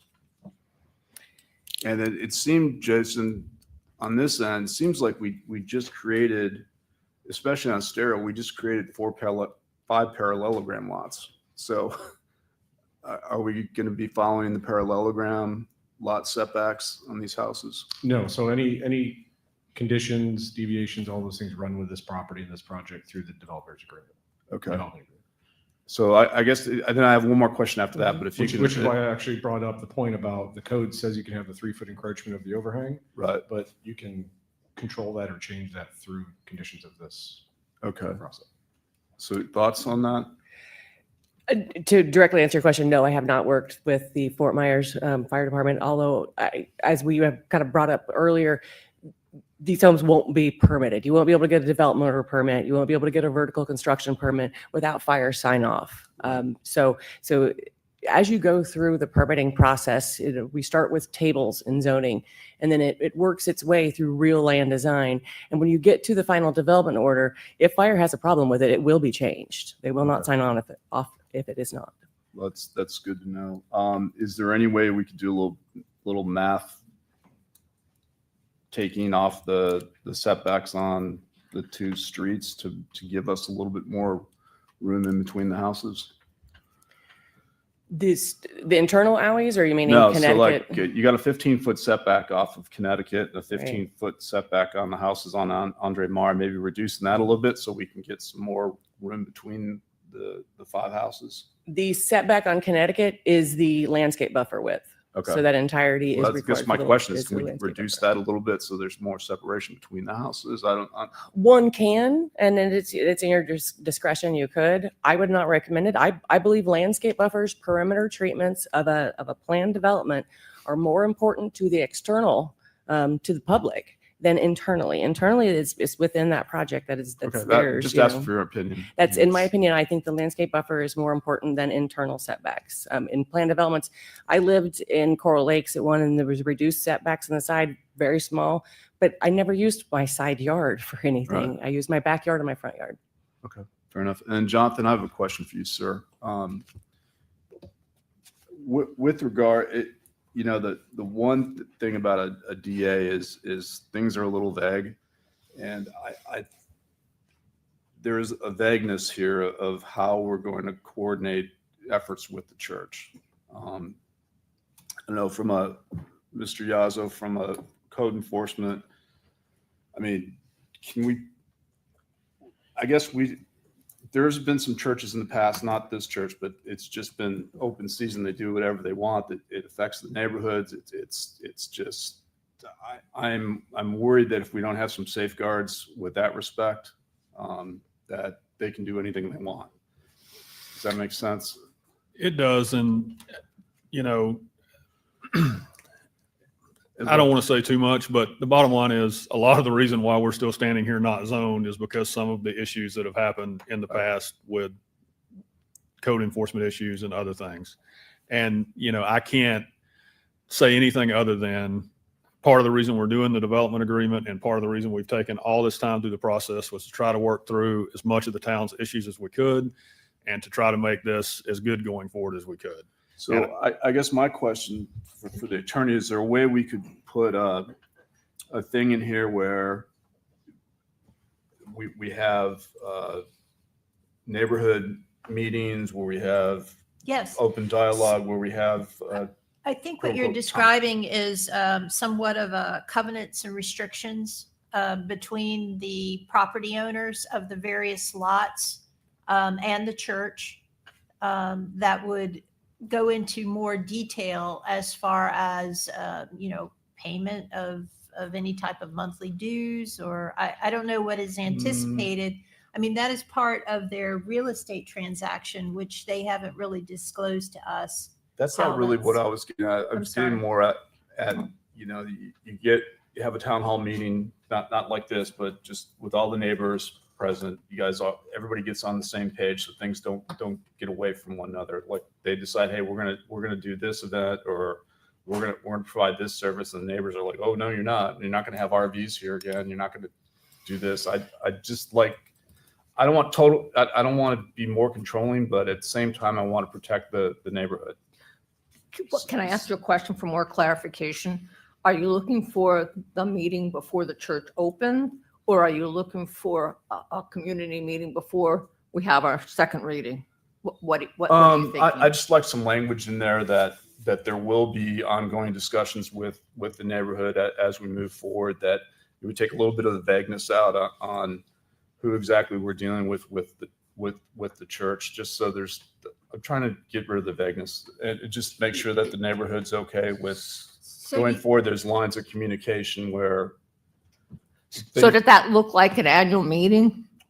Maybe. Or I'm just trying to understand. I want to write what you're thinking, but Yeah. I have to understand what you're thinking, so I need your help. So it sounds like perhaps some kind of condition that prior to a special event, that there is Special dialogue. service too. I mean, I know the hurricane happened and there's trailers It everywhere, is but vague. it just. I'm struggling as well, Neil. Well, and I would say this, there were a lot more people at the LPA meeting and they expressed their concerns, and the conditions actually that the LPA recommended seemed to ameliorate the concerns of the Okay. community.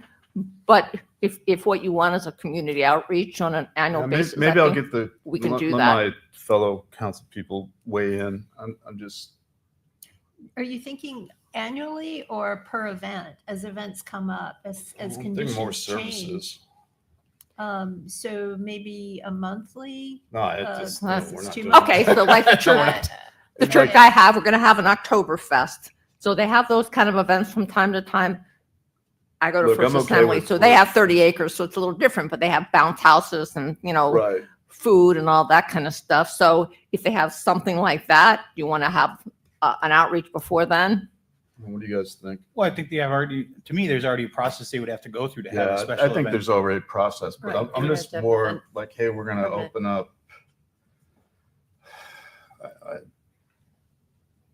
A thrift shop? Yeah, thrift shop. Yeah.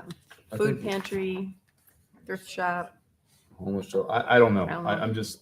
So just one thing on that, and Neil can speak to this some too, but part of the reason why we ended up going through the development agreement was to try to restrict some of these issues that we had heard about from the past with overnight parking and housing and, so there is language in there that addresses Okay. many of the issues that you're concerned with, maybe not all, and certainly. Well, nothing's perfect in Right. TA, but we I did just wanna make sure specifically for the try to. neighborhood that they're protected, right? And so. Well, yeah, I think when you say it's in there, but it says services. Well, what does services really mean? It's Yeah. very vague, right? It Yeah, it's just vague. Services could be, you could look at that as, does that mean I can't have church service? Because that's a service. So I think breaking out a little bit more as to what service was intended for, I think I read it the way that you intended it, but it's extremely vague and it could be open to a lot of interpretation. I don't think we have an objection to that as long as it doesn't get too specific. Yeah, because- and again, I don't want just clamp down on everything, can't do anything, but at the same time, I don't want it wild, wild west, you know. Understood. So it's got to be a good balance there. So those are my thoughts. Karen, you had something? Do you have anything else, Karen? No, I didn't have anything else except for the fact that I am concerned about approving any kind of zoning, any kind of move forward with outstanding code violations. This has been an ongoing issue with this property, and I have a problem with it. Can I speak to that just for a second? I understand where you're coming from. If I was sitting in your seat, I'd probably feel that way as well. But I can tell you without a doubt, the fastest way to resolve those issues are to get the property rezoned so that the purchase can move forward and the property can be redeveloped. As long as it sits in perpetual purgatory, you're going to have the issues that you're frustrated with. That's a reality. Well, I see your point, and I know. between now and potential second reading, there will be a deadline that has to be met for certain things, and I think that'll tell us a lot, in my opinion, on whether or not there's a good faith effort to try to resolve this even before the next hearing. So I see what you're saying. We haven't had a good history of compliance, and the 19th is a very hard deadline. We're not going to get any more extensions, I don't think. Nor do we want them. We want to come into compliance with everything. So between now and a potential second reading, that's going to tell us a lot. It's going to tell you a lot, because technically you're not in charge of it right now, right? So we'll see what happens on that. But I agree with your sentiments. Yep. Can I just add one thing? To Jonathan's point, the property's zoned institutional now. They can do a church now, except for the fact they don't have the funds. So the problems that you're experiencing your staff wisely recommended the development agreement in an effort to gain assistance in gaining compliance. That's what Jonathan's here to do, is to help them bring it into compliance. But we need the residential component to make all that happen. Yeah, no, you done. I got a couple, I have some issues obviously with the setbacks. I mean, to me, this was the intent of a development agreement, is to do exactly what this project is trying to do. But again, the severe lack of details in a development agreement are very difficult. I mean, are these houses going to have, is it going to be a garage door? Is it going to be open underneath? I know you say 20 feet is enough place to park a car, but a Jeep Wrangler is 20 feet long. So if I pull up in a Dodge Dually crew cab, I'm not fitting in a 20-foot driveway. So now are we going to have cars? Like we get complaints all the time, and we know these are going to be short-term rentals. I'm sure some of them, maybe not all of them. We're going to be getting calls about cars backing out into the right of way there. And now it's putting more pressure on our staff. So one of the things I have is it going to be a garage? Because we don't have any details. Is it going to be a garage door right at the front where the driveway shows it ends? Or will the driveway start back under the house at, say, where the square box is for the stairs and the elevator shaft, which would allow plenty of room to be able to pull in? Those are the kind of details that I would love to see that you don't get to see in a development agreement, to alleviate some of the problems we already have and we know this is going to create. So, all that's done on the housing right now is a preliminary design, but they are raised because they have to be for flood elevation. And then what we show and what I anticipate is that there will be parking under the homes, because frankly, there's not much other use for it other than that. Right. So really the driveways are really intended for guests. The parking for the residents would be under the homes. But all those things, I understand where you're coming from, and I can't do anything other than say what it will be, Right. but that is the intent. And, again, I don't want to reinvent the wheel here. I wish that would have stayed with, my personal opinion would have been to stay with the original layout of the church, having the church more in the center and the parking lot on the other end, but that is what it is. I agree with Councilor Safford on the side setbacks. If there's something between now and potential second reading to be able to come up with an idea to open those up, because 5-foot setback, as we talked about at the beginning, is that from soffit to soffit or fascia to fascia, or is that from building to building? Is that from air conditioner to air conditioner? What is that 5-foot setback? And we understand that you have to go through the fire review before you can do it. We're trying to be proactive on your benefit. We're trying to tell you that we know this is going to be an issue with the fire department. Nothing against the fire department. They have to do what they have to do. But we're trying to help you in advance, believe it or not, to say, if you could show this to the fire department between now and the potential second reading, and they have no issues with it, that takes away any of the issues that we have, Yeah, it right? makes our job a lot So easier. it's just trying to be proactive. It bothers me the most when we approve something and then it gets held up down the line because of something that's outside of our control. And it's now the town of Fort Myers Beach's fault. Our town manager is getting emails about something that's no longer out in his control. And it takes up more and more staff time. So we're just trying to help you by getting these answers between now and then. And if the fire department looks at that and says, we don't have any issues with it, I don't have any issues with it. Fair enough. I agree. It is, kind of, what did you call it? Plan development, but it's, and to your point, Jason, it is not a separate home, but it's 5 foot's not a lot of room. Those are my biggest concerns that, hopefully you can address if it goes to a second read. I appreciate the fact that you guys are willing to come back to the plate and try to develop this property and fix a lot of the issues that the neighbors have had and the town has had with the property the way it is. So I'm excited about the project. I'm excited that you went back to the drawing board and eliminated what you were originally trying to do. And I haven't heard of any complaints. I haven't at least got any emails about what you're trying to do. So you're obviously on the right path, just trying to help you fine tune it a little bit as best we can through development agreement. We appreciate it. Any other questions for the applicant? No, that's all I had. I echo your sentiments as well. We're trying to help. I mean, we're trying to make this win-win for everybody, and you're definitely on the right path. Thank you. Thank you. Thanks, Jonathan. Any other questions for Jason? All right. Public comment. Are there any members of the public who would like to wish to comment on this matter? If so, please come forward to the podium and identify yourself, provide your address and whether you were sworn in. Come on up.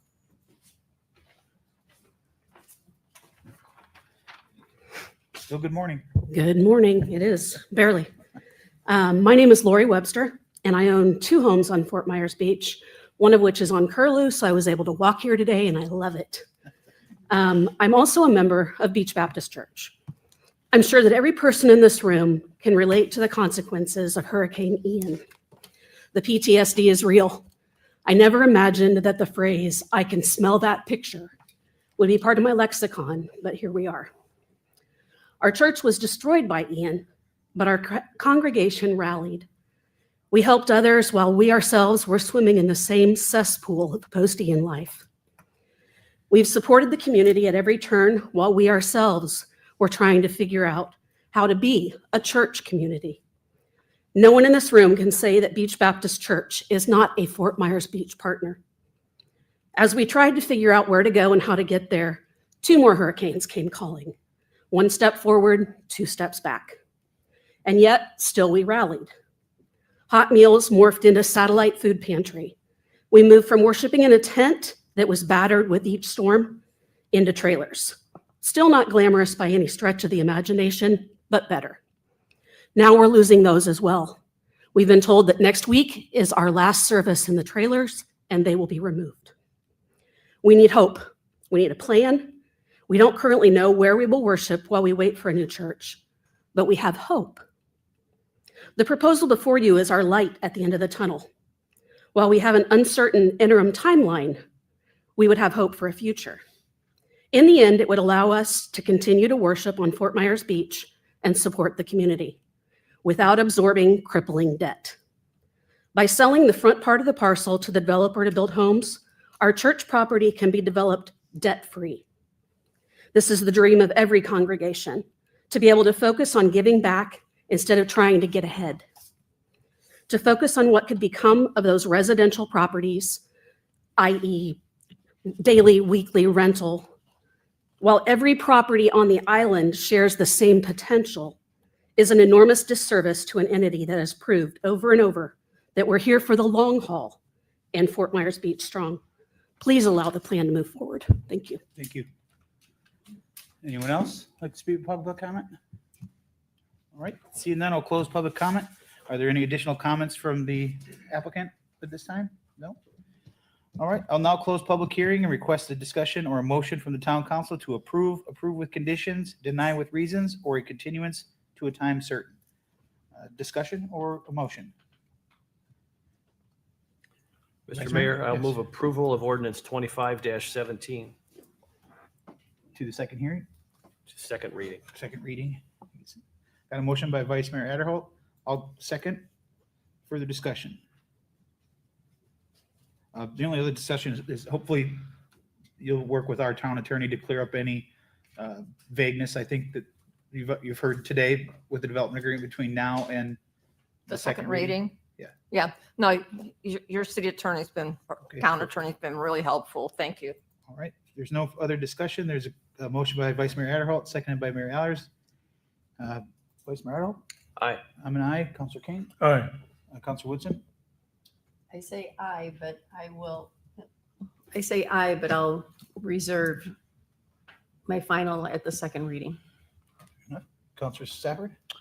And I as well, I hope you guys take what we've said to heart and have come forward with just a little bit better understanding what we're looking for.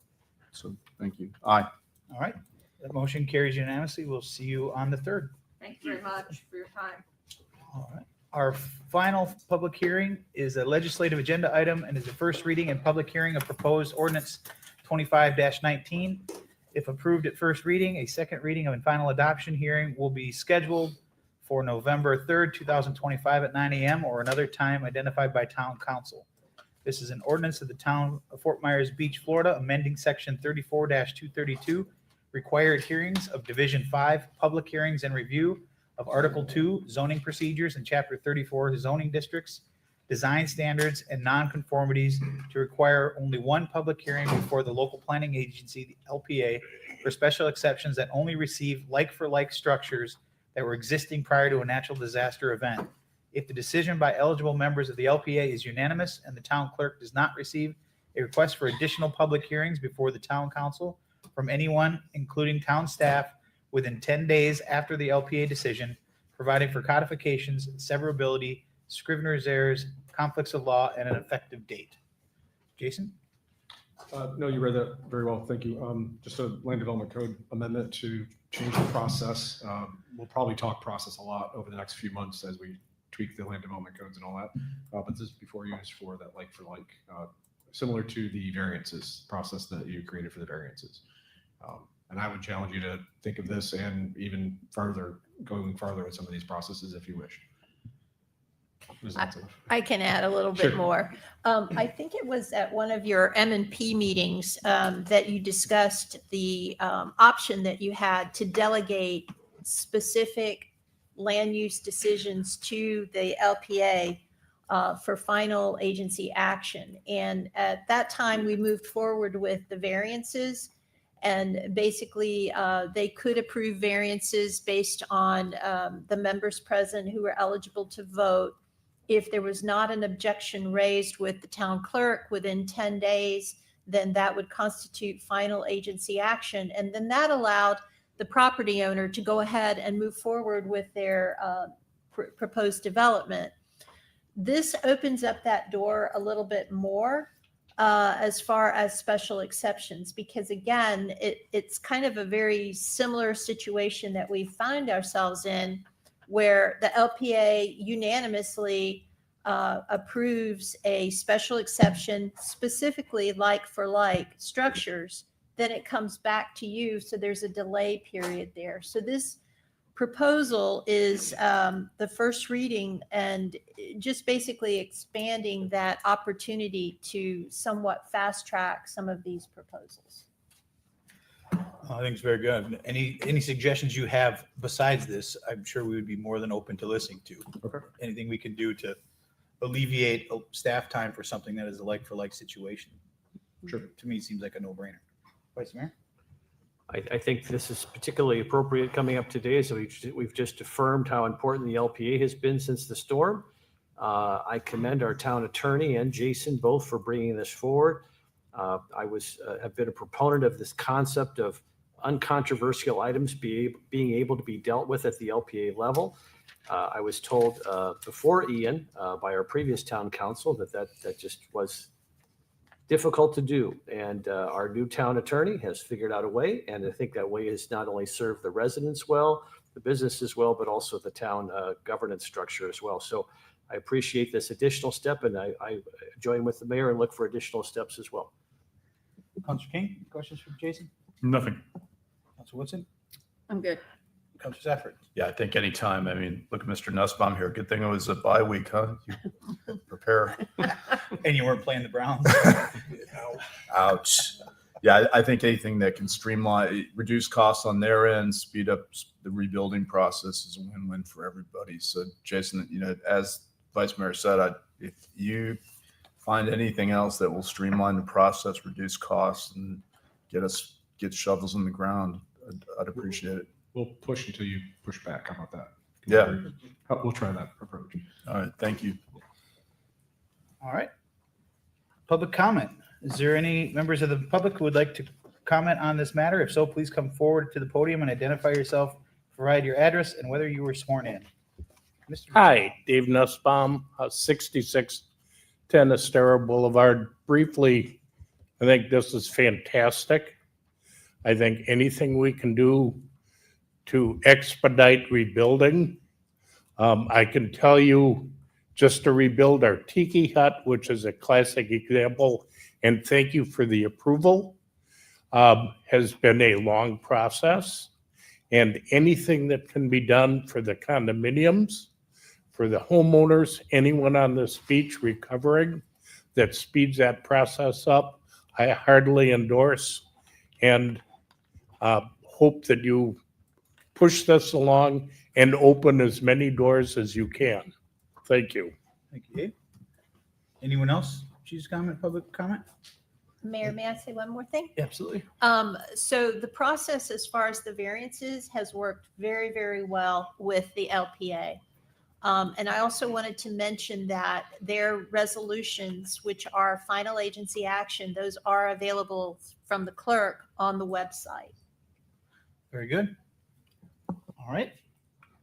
With that, I will close the public hearing and I will now ask a request a discussion or motion from town council to approve with conditions, deny with reasons, or a continuance to a time certain. Mr. Mayor. Yes, I sir. move approval of ordinance 25-19. All right. Second. The motion by Vice Mayor Adderholt, second by Councilor Safford. Any further discussion? Vice Mayor Adderholt? Aye.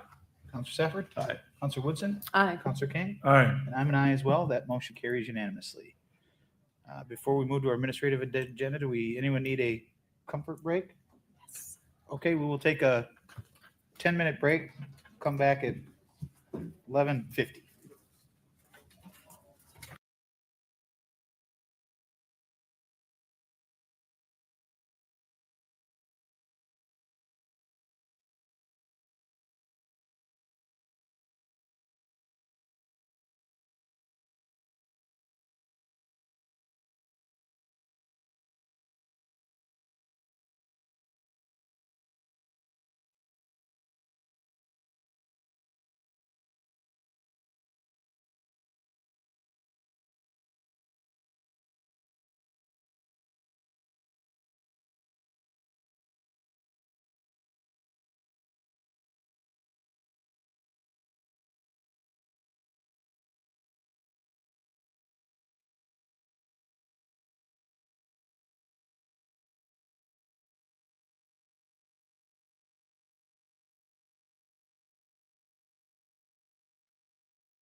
All right, we're going to call this meeting back to order. It is 11:52.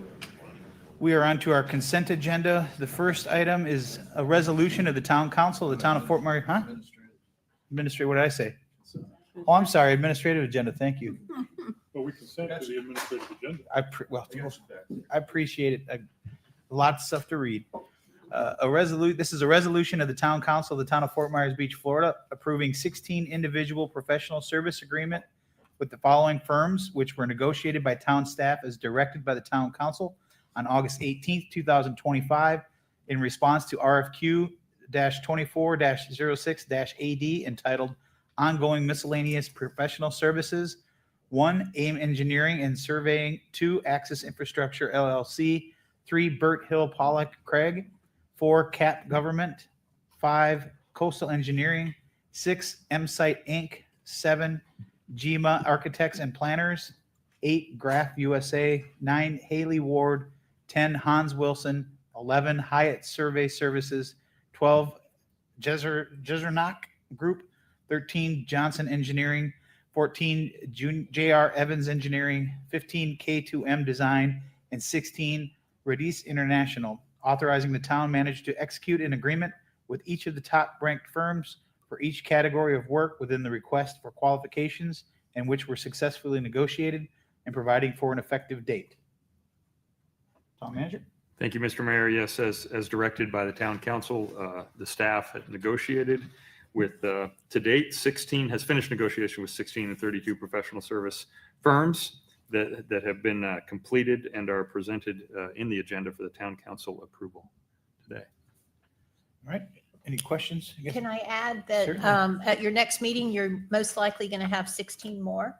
Because there were a total of 32, and we wanted just to make it a little bit easier as far as the processing and getting all the documents. Sure. Any questions for staff? Counselor Safford? Not at this time. Counselor Woodson? I have none. Thank you. Vice Mayor Adderhope? None. Counselor King? Nothing. I do not either. Is there a motion to approve Resolution 25-277 for ongoing miscellaneous professional services? So moved. All right, got a motion by Counselor King, Second. seconded by Counselor Safford. Any further discussion? Counselor King? Aye. Counselor Safford? Aye. Counselor Woodson? Aye. Vice Mayor Adderhope? Aye. And I'm an aye as well. The next item is a resolution of the Town Council of the Town of Fort Myers Beach authorizing and directing town staff to submit a funding request to Florida Department of Environmental Protection for the Estero Island Shore Protection Project, inclusive of beach maintenance, physical monitoring, and biological monitoring, authorizing the use of town funds at a later date to match funding to be received from the Florida Department of Environmental Protection and provide for an effective date. Chad? Good afternoon, Chad Schutz, Town of Fort Myers Beach.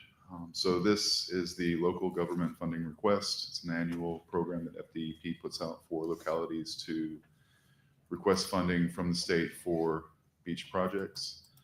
This funding request address a lot of the erosion that occurred due to Helene and Milton.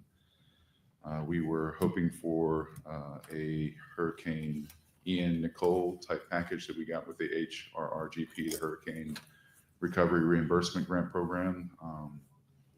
That was great for us and Lee County.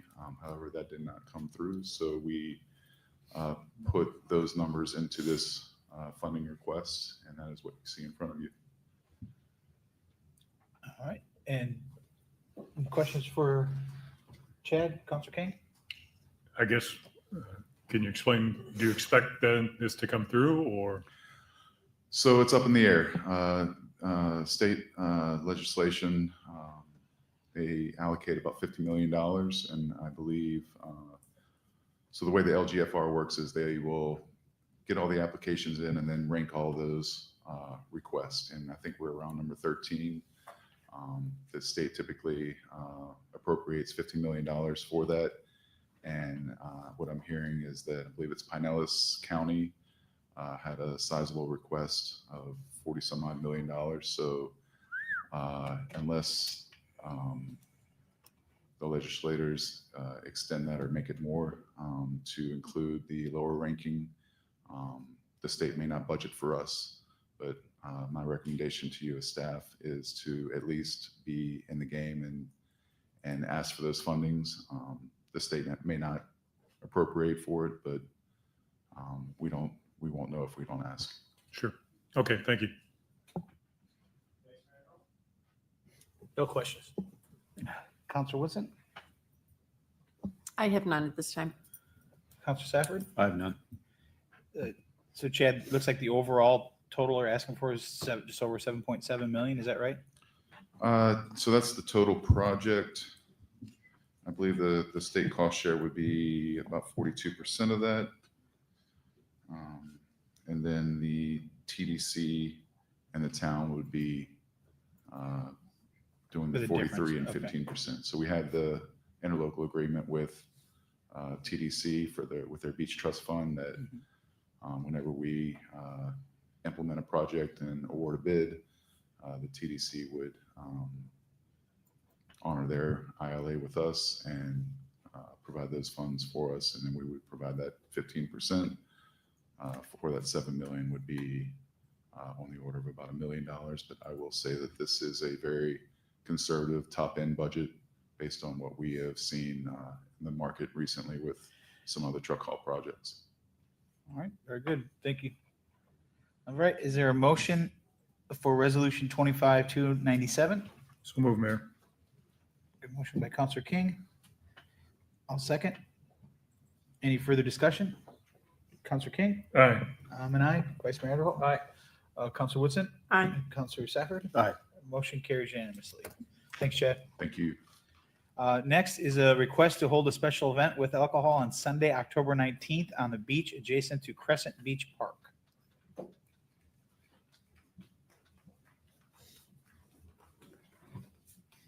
Good afternoon now. Brianna Gates with Faithful Weddings. So we have a post-wedding beach party and looking for approval for the open container waiver. From what time to what time? Looks like it's Yes, so the event Till 5? with guests will be from 11 a.m. to alcohol will be served until 4 p.m., but guests will depart at 5 p.m. it just says adjacent to.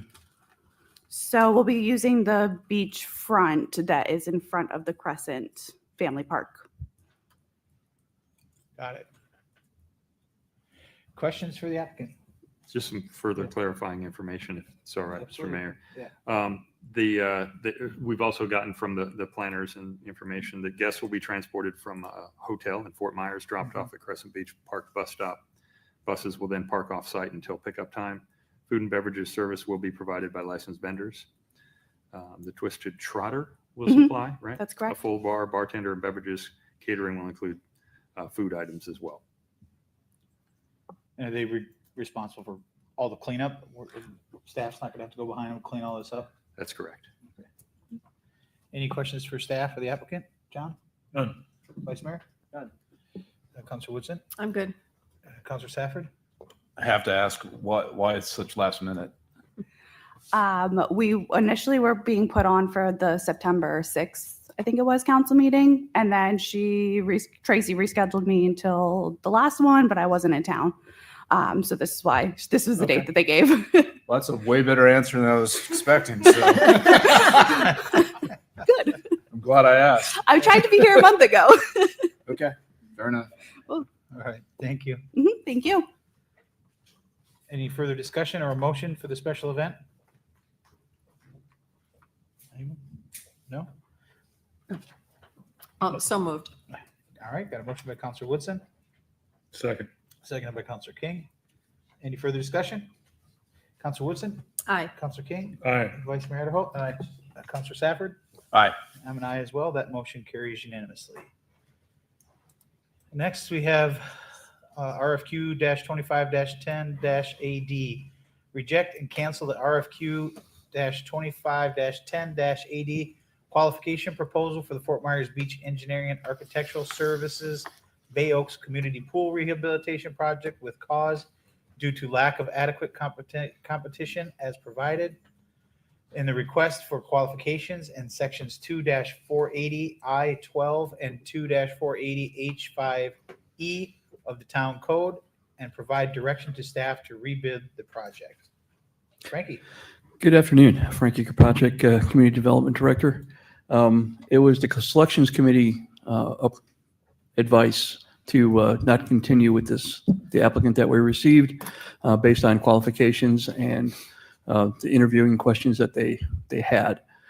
So in conversation with the county, this is a procedure that we'd have to go through and have you formally accept that we did not want that applicant on those grounds, so we can continue and move forward.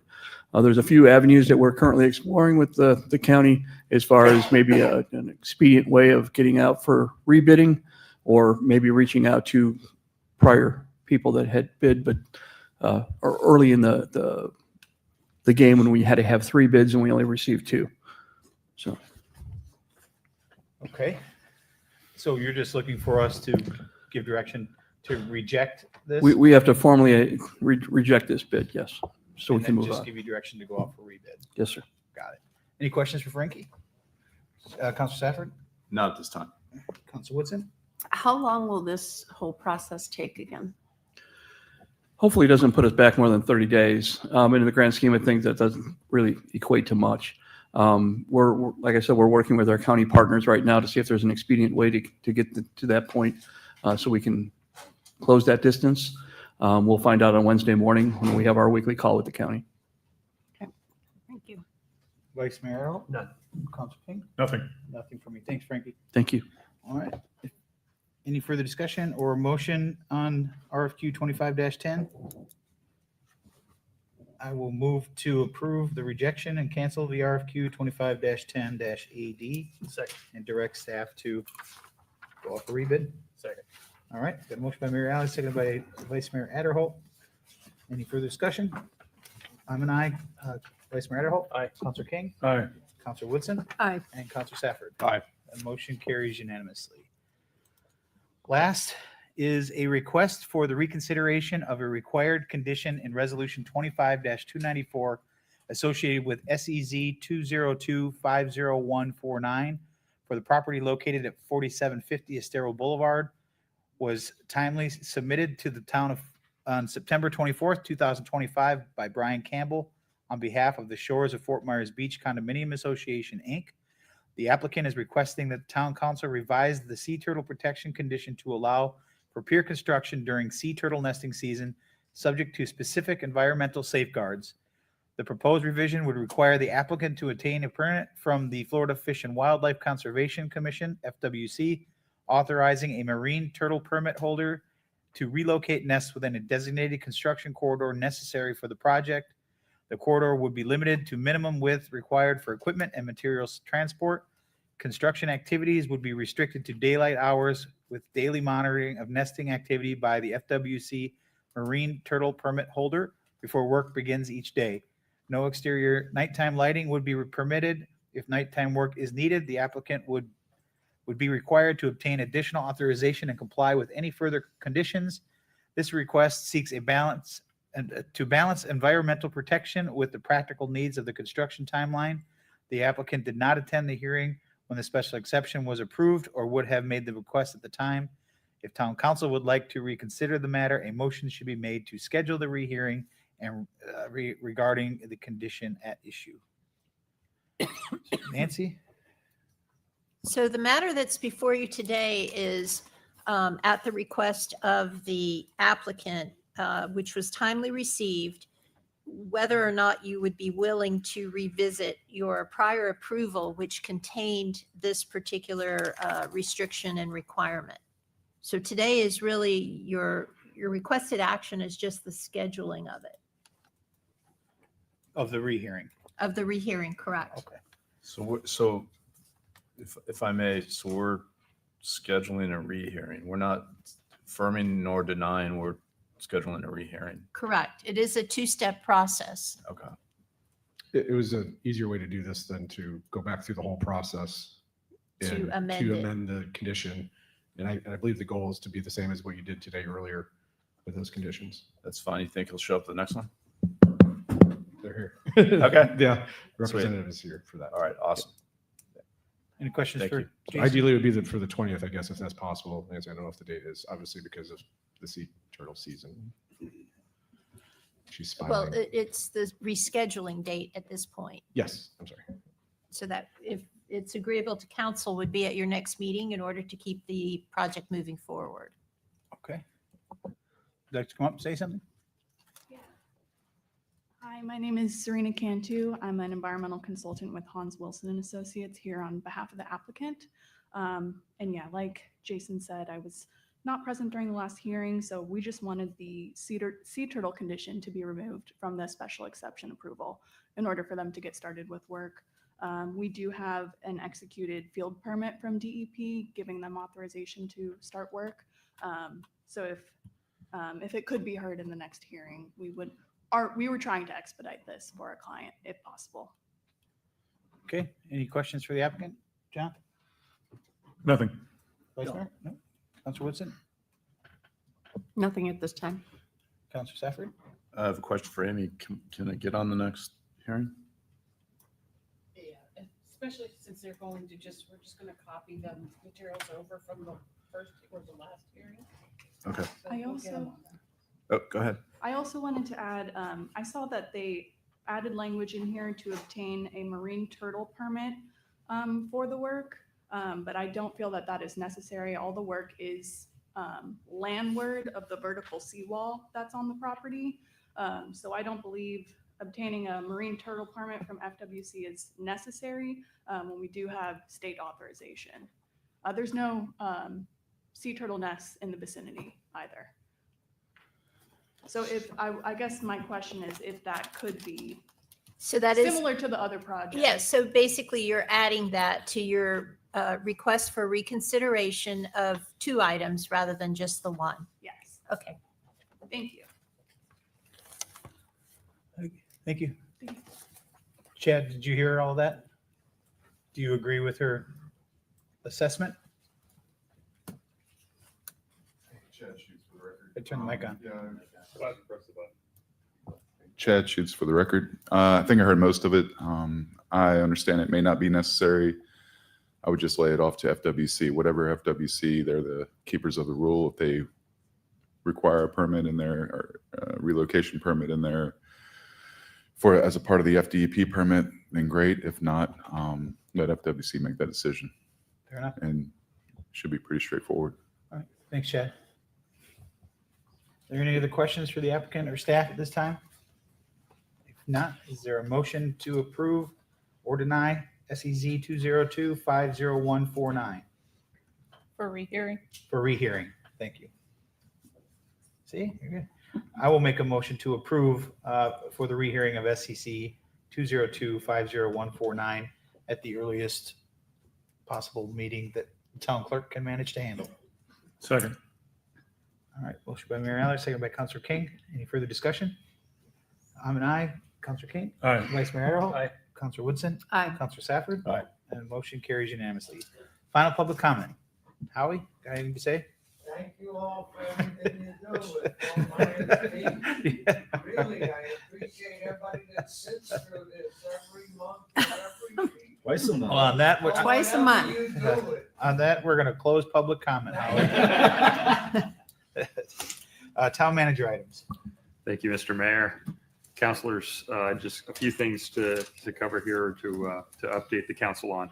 A reminder to the council and to the public that this coming Friday at 2 p.m. at St. Leo the Great in Bonita Springs will be a public revealing by the Bishop of the Diocese of Venice on the plans for rebuilding the Ascension Parish here on the island. Again, 2 p.m. Friday, this coming Friday at St. Leo the Great.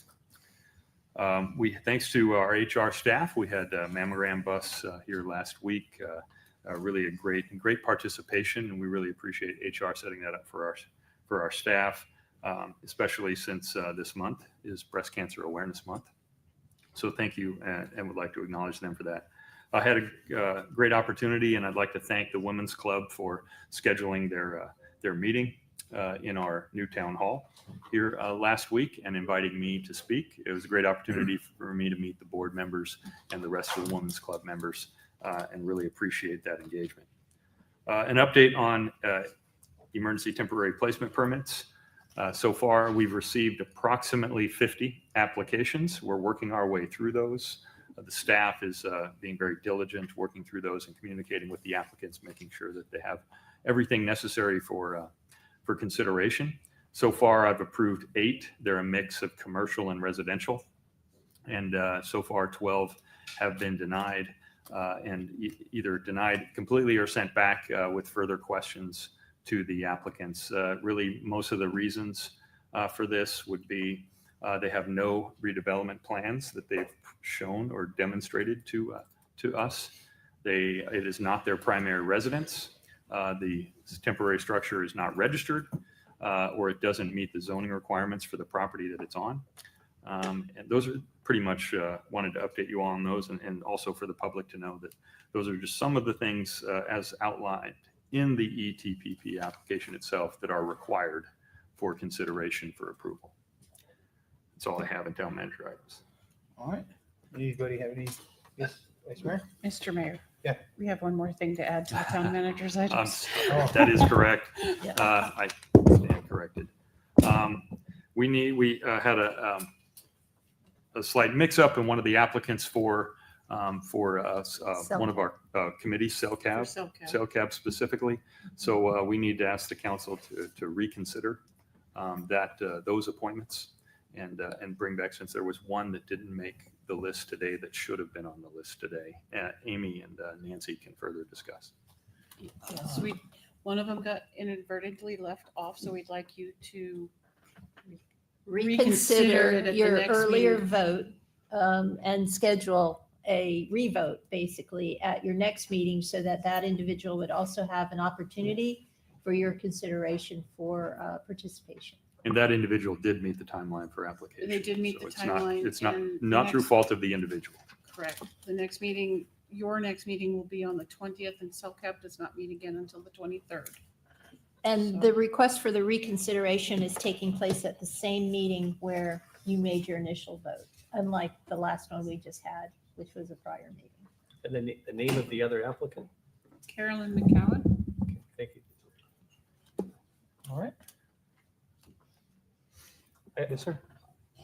Do you have to act on that, or do we, I have different? Yes, you would need a motion to reconsider your earlier vote and to reschedule the appointment to CellCab at the October 20th public meeting. Mr. Mayor, I'll make that motion, and I think I heard you say Carolyn McGowan, is that right? Carolyn's husband is the one who was the person who wrote the book on the Mound House, so I think this is certainly worthy of our consideration. All right. Got a motion by Vice Mayor Ederholt, I'll second. second by Councilor Woodson. Any further discussion? Vice Mayor Ederholt? Aye. Councilor Woodson? Aye. Councilor Safford? Aye. Councilor King? Aye. And I'm an aye. Motion carries unanimously. Thank you. Go ahead with your question. Mr. Town Manager and Madam Town Attorney, I continue, as I'm sure my colleagues and the rest of this community, to be frustrated with the lack of progress at Kia Estero and Seagrape Plaza. I know there are complex issues that surround both of those malls, for lack of a better term. And I know there's litigation pending. I know just enough to be dangerous, but I also know that these two facilities are really hurting our community with respect to office space, incubators for small businesses, medical offices, place to get your hair cut, florist, et cetera, small businesses on our island. There's an extreme shortage of space, and these are in prime locations.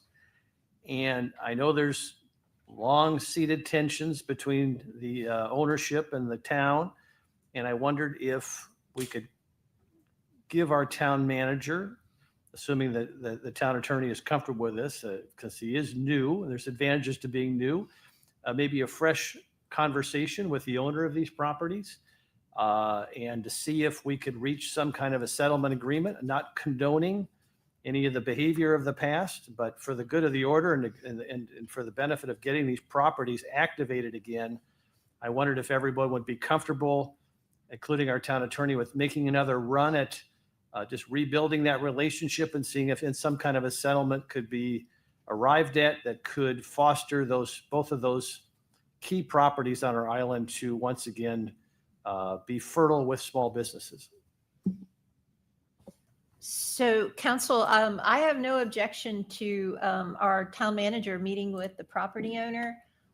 My concern would be, however, should the property owner's attorney also be present because of the pending litigation that we have? I would also ask that I also participate in that event. Just to put it a little bit in context, the status of the case right now is that we do have an order from our special magistrate finding that there was a violation of your code. That has been appealed by the owner of Kia Stero, and the parties have filed the required briefs. We are simply waiting on the court to render a decision on it. That's basically where we are on the status as far as the litigation. Should the matter be amenable to some type of resolution through a discussion, we would support that as well. Those are my comments.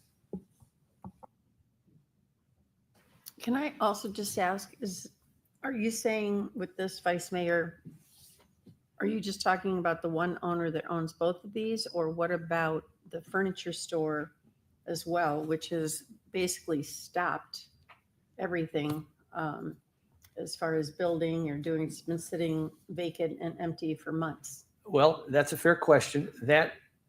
The two properties in question that I referenced potentially could house over a dozen new small businesses. I don't know what the situation is, why that's stagnant on the other ownership dynamic, but this particular person is in litigation with the town, has been for, I think, since I've been on the LPA, or had some kind of conflict with the town. And I just thought maybe with a new town manager, taking a fresh approach with our council, with their council, sitting down, working through the issues. If there's a way, obviously one of the conditions would be to renovate those strip malls, for lack of a better term, plazas, so we can again have options for small businesses that are we really need in so many different capacities to come back.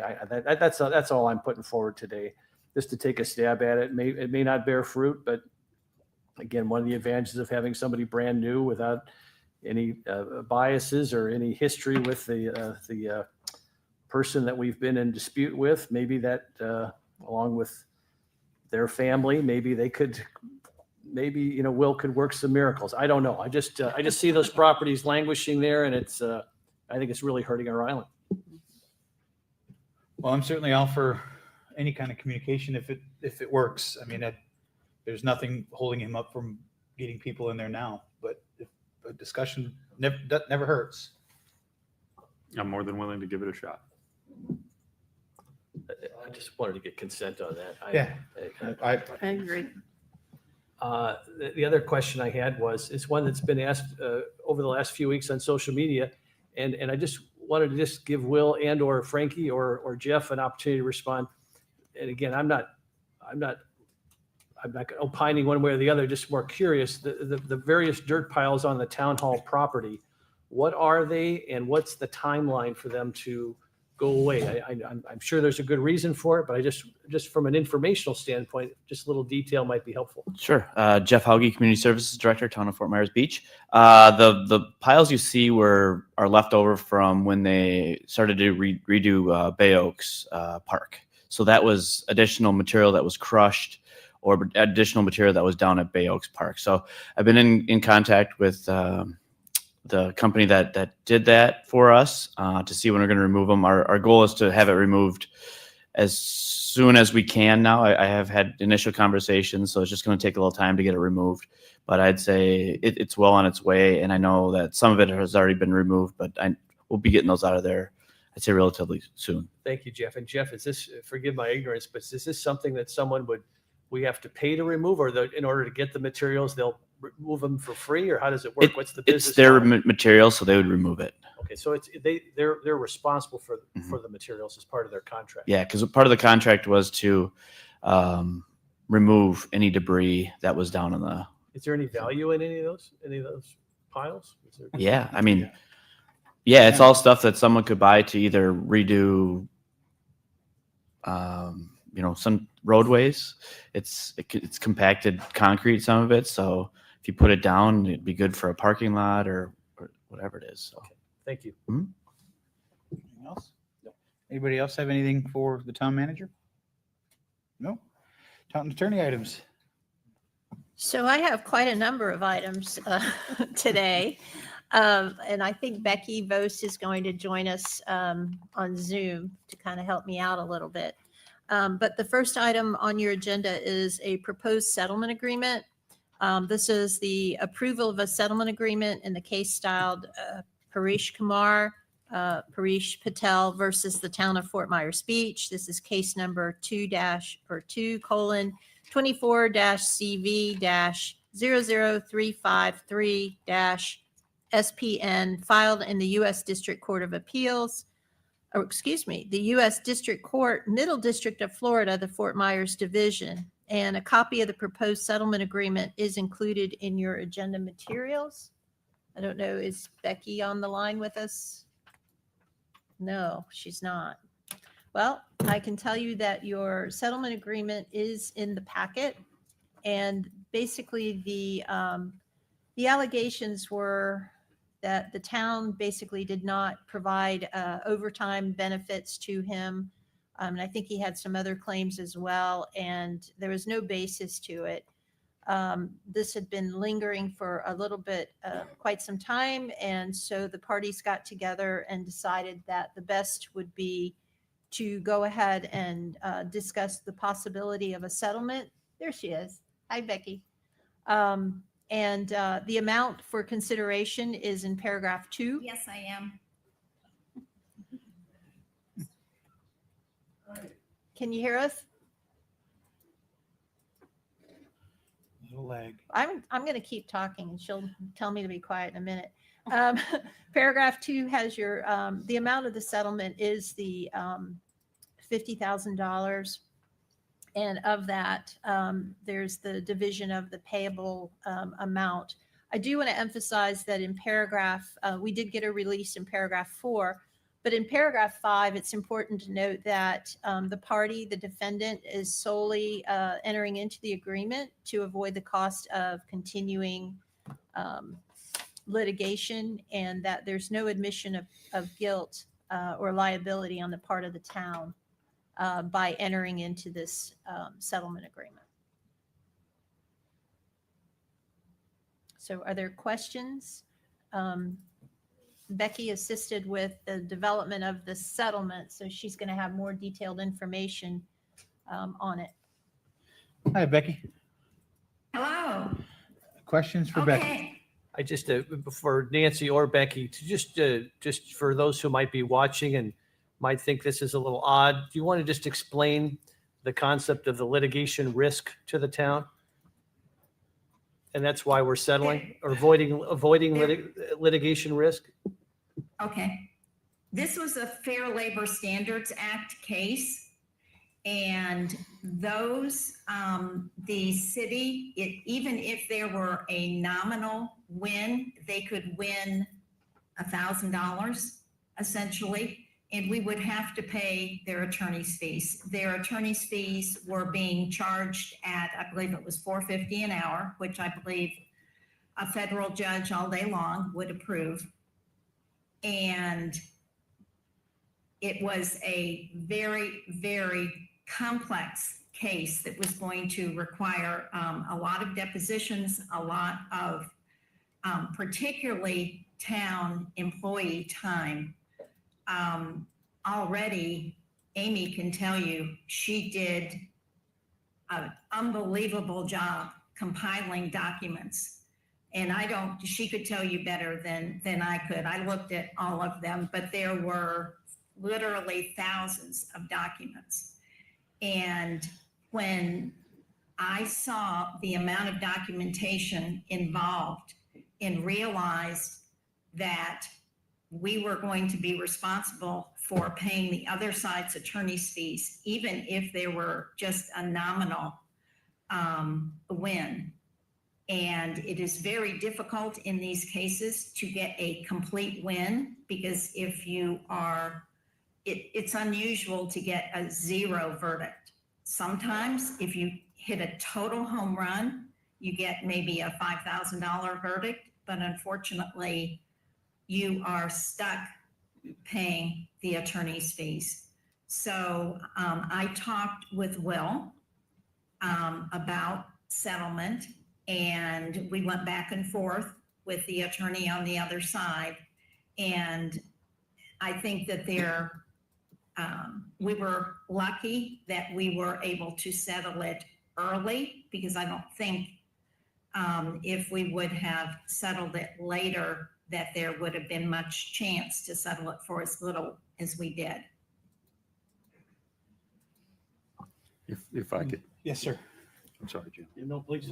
Yeah, if I could add, Council, that I just want to emphasize what the town attorney said. This settlement agreement with Mr. Patel is no way an admission of guilt or wrongdoing by the town of Fort Myers Beach or any member of the staff. By agreeing to this, Mr. Patel agrees that the town bears no fault. And I want to be clear on one more thing. This should not be interpreted as a reason to question the town's unwavering commitment to our employees. We remain fully dedicated to ensuring that all staff, past, present, and future, are treated with respect, fairness, and dignity. We strive to provide an environment where the town can grow, contribute meaningfully, and feel valued. And I'd like to get, as town manager, I believe in, that we listen to all, we hold everybody accountable, and we work with all of our employees to make sure that they have the best environment possible. Thank you, both town attorney and town manager. This is the world in which we live today. I'm sure Karen can attest to this as a former human resources person. This seems like very wise management of litigation and avoiding litigation risk in today's world. As sad as it is a reality and a business decision, and I think it's wisely made. Councilor King, look like you're leaning in. Yeah, it's just in my mind, a sad indictment on the legal system that we have to settle something just because we need to cut our losses. And I'll leave it at that. Councilor Stafford, anything you want to add? I want to hear from our HR expert. What do you think, Counselor? Well, honestly, I've been through more situations like this in my lifetime that I care to even remember. But usually in every case, at least coming from Minnesota, as I did, it was all pro-employee and against employer. And that in this case seems to be, I mean, I've been brought into the loop, and I believe that this is the case with this. And I respect everything that everybody went through and looking at all the details behind it. But unfortunately, it is the way of the world, and to cut our losses, and that's a good way to put it. I mean, because we are not admitting guilt to anything, and there is no guilt involved, but it strictly is cutting our losses so we don't have to spend more. Thank you. Talisa, you came up. Is there anything you needed to add or wanted to add? You look like she wanted to add something.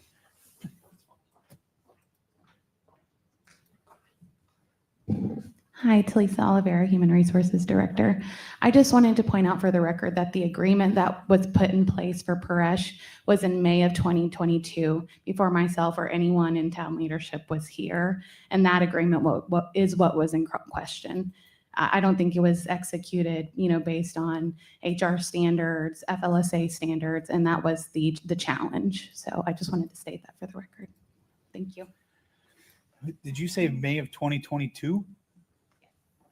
Yes, May of 2022. Still paying. Gift that keeps on giving. All right. Let me ask you a question, Madam Attorney. Is there any requirements for, is this just a normal vote? I guess, are you looking for a vote from us just to? I believe so. Just a normal vote. Yes. Okay. There's no parameters as far as requirements like there is with budgetary items? Okay. All right, with that, if there's nothing else, is there a motion for the settlement agreement as proposed by the town attorney? So moved. Second. Got a motion by Counselor Woodson and seconded by Counselor King. Further discussion? I just want to add, this is one of those things that I understand the whole principle behind it, but a wise person once said to me, you need to vote and be able to go home at night and lay your head on the pillow. And this is one of those votes that, although I understand it's the right thing probably to do, morally and everything in my gut tells me that I can't vote for this just because of the way it all went down and the way it all happened. To me, to your point, John, I think it just sets a precedent. It just does things that I'm not comfortable with. I can't support it. Although I understand it's the right financial decision for the town. I can't support the motion just because I couldn't sleep at night if I did. All right. There's any other discussion? All right. Counselor Woodson, Begrudgingly, aye. Counselor King, Aye. Vice Mayor Adderholt, Aye. Counselor Safford. Aye. And I just can't. I have to say nay. Motion carries unanimous 4-1. Next one. The next item is one that just keeps coming back. We had initially attempted to schedule actually the executive session. We had to cancel that. At the last meeting, if you recall, I did do an announcement for the next or the rescheduled executive session. We had a court reporter little issue that came up last time. And as we were trying to put together the materials, we found that we still had a court reporter issue. So for the record, I need to go ahead and read the announcement again. But really, the only change that you're going to see is the name of the court reporter company. So if I may, I'll go ahead and read that. And then as long as you're still okay with the date and the time, this one can continue to move forward. So this is my request for a litigation executive session pursuant to section 286.0118 Florida statutes to discuss settlement negotiations and strategy related to litigation expenditures regarding the case of the town of Fort Myers Beach, Florida versus White Sand Properties of Fort Myers Beach, LLC, case number 2025-CA-004261 in the 20th Judicial Circuit, Lee County, Florida. The executive session will begin at 3 p.m. on October the 20th at Fort Myers Beach Town Hall, 6231 Estero Boulevard, Fort Myers Beach, Florida 33931. Persons attending the executive session include Mayor Dan Allers, Vice Mayor Jim Adderholt, council members John R. King, Scott Safford, and Karen Woodson, town manager William McCanney, town attorneys Nancy Stuprich, Becky Vos by Zoom, Chloe Berriman, and Paul Waters by Zoom, and a court reporter from Esquire Deposition Services to be announced prior to the commencement of the executive session. The executive session will last approximately 1 hour. I also wanted to note that at the last meeting, Councilman Safford indicated that he will have a conflict of interest participating in the actual executive session. However, I don't think you have a conflict just participating or approving the time of it. Also, one more thing, on Friday, we did receive a copy of the answer and a counterclaim from White Sand Properties of Fort Myers Beach, LLC. And so because of the counterclaim, we will probably be discussing that at the executive session as well on our strategy, because we as the town will be defending that. We may have assistance from FMIT, but that's not 100% certain. So I'll defer to Becky, who is our litigation expert, if I misstated anything. There she is. You're on mute, Becky. I don't think you misstated anything. I talk a lot. You know that. That's, lawyers do that. So you just need to, Yes, so just if you guys are still okay with having it on the 20th at 3 PM, just consensus would be fine. Certainly. consent? Can we say 3 PM or immediately following whatever our council meeting is at that time? Probably got to pay for the court reporter then. No, I think staff could make, they can, I Yeah, think you could probably. well, the navigate problem that. would be that if your regular meeting ended at, say, 12 o'clock, then people wouldn't know to come at 12 o'clock because it says 3 o'clock or, yeah. So we just have to come back. Yeah. No matter what. Okay. Or could we, worst case scenario, if it did for some reason run till 3 o'clock, could we recess the meeting, take up the special session and then come Yes, back? yes, you would be required to do That's what that because we've announced it at 3 The 3 specific PM. time, got it. Okay. Yeah, we have it. Oh, and I also want to add that the scheduling, there is a hearing before the special magistrate on October the 21st to discuss or to request authorization to foreclose on an additional lien. So that'll be, we won't be talking about that at that time. However, strategically, it's to the town's benefit to have this meeting on the 20th. Understood. You got consent from all the council members. Oh, did I ask Scott? I guess I didn't. Yes, you have my consent. All right. So the next item is Resolution 25-296.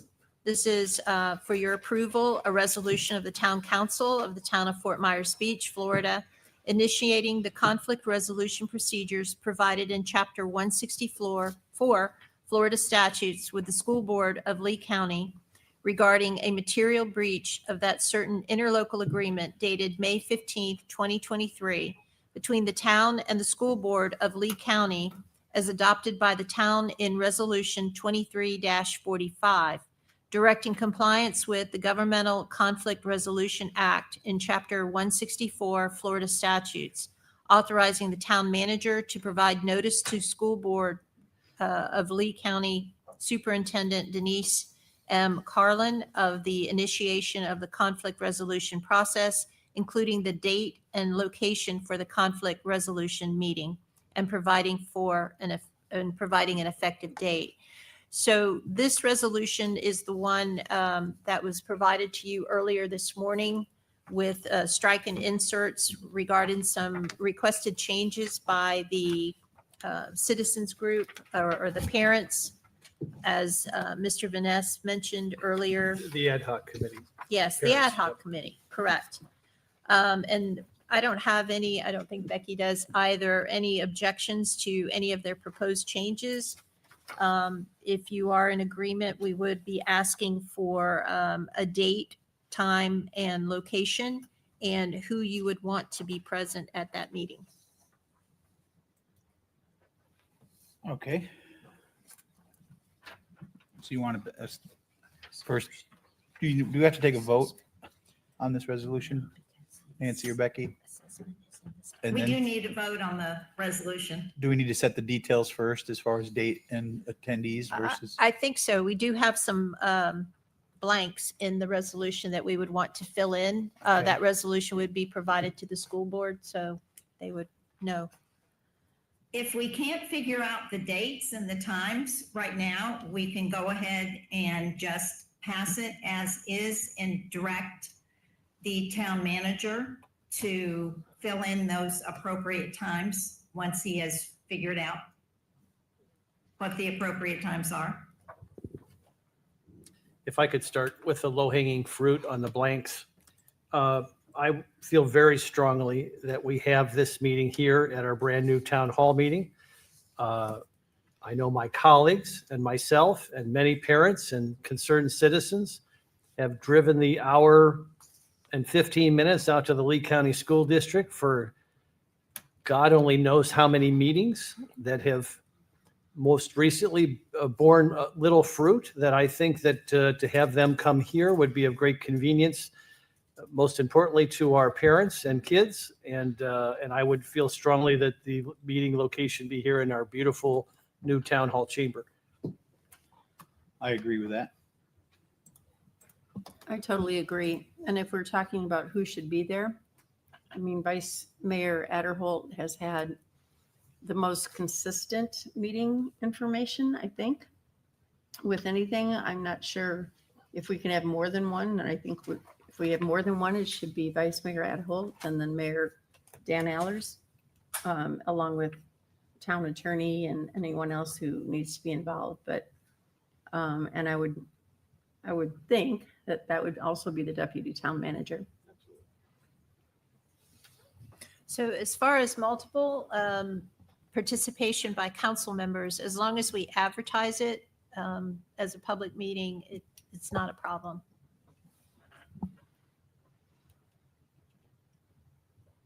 I don't have an, yeah, So that's fine. fine by me. I think the more of us, the better.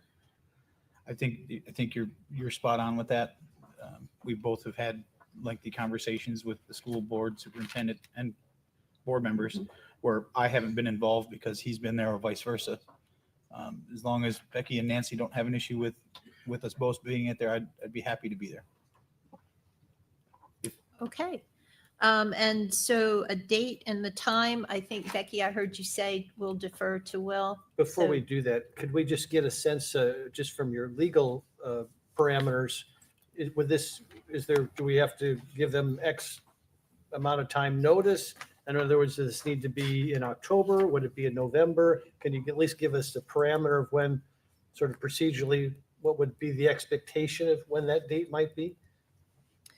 So the earliest, so what will happen based on Florida statutes should you pass this resolution, we do have a 5-day period to provide a more detailed letter to the superintendent, advising her that you did adopt the resolution, advising her of a date, time, and place. Subsequent to that, there is a 10-day period that the school board has to respond to our request and also file their own request for conflict resolution. So are you looking So at that probably maybe? 15 days. I would say something after 15 days after today, if you wanted to calendar days. I think it's more powerful. We actually include a date and a time. And Mr. Mayor, I don't know if you have your calendar handy. I do. But I was thinking, just to give everyone the time they need to get organized, I was thinking potentially that November 3rd in the afternoon, because we know we have a town meeting on the 3rd. Then we know the mayor and I will be here, and obviously staff will be here. And if it's later in the afternoon, maybe some parents can come by from the ad hoc committee or other interested parents. But I'm just throwing that out as a starting point, maybe that November 3rd in the afternoon. Because we've already kind of set our day aside for the town meeting. What do you think, Mr. Mayor? Yeah, that's fine, or sooner. I mean, the 23rd or the week of the 27th through the 30th works for me, or November 3rd. I'm flexible. I love the idea of doing it on a town meeting day where I've kind of set the day aside. Okay. But we could do it on the 20th in the evening or later in the day. I don't know how long that executive session will go. An hour. So we could do it at 4 o'clock on Monday the 20th. Do we know when Yeah. the school board has their meetings? I think that the 20th is only going to be 19 days. I Or- think. So maybe Well, wait a minute. maybe we're No, I better think it off was with more the like 3rd. 14 days. Give you a little time to do what you need to do with that letter. I'm fine with the 3rd. So I've also been advised by Jason Green that that is our day for the comp plan. Oh. If you want to comment on that as far as agenda management? And That's gonna then be a long one. everything that had happened today will also be on that agenda. Yeah, The- so we're trying to limit that agenda. Are you talking about on the 3rd, Jason? Yeah, the 3rd is supposed to be the comp plan and impact fee. Oh, and then everything from today. And everything today. Yeah. I could, Can you do anything in the last week of October? I could, I'm just not going to be here for part of that time. I could do it on the 21st. It's like the 28th or 29th or? Yeah, I'm going to be gone. Oh, you're gonna be gone? Okay. Uh, Then maybe we just do What it on the about- 6th after the M&P meeting. Does that work? The 21st, we have the code enforcement hearing on White Sand. First code enforcement hearing.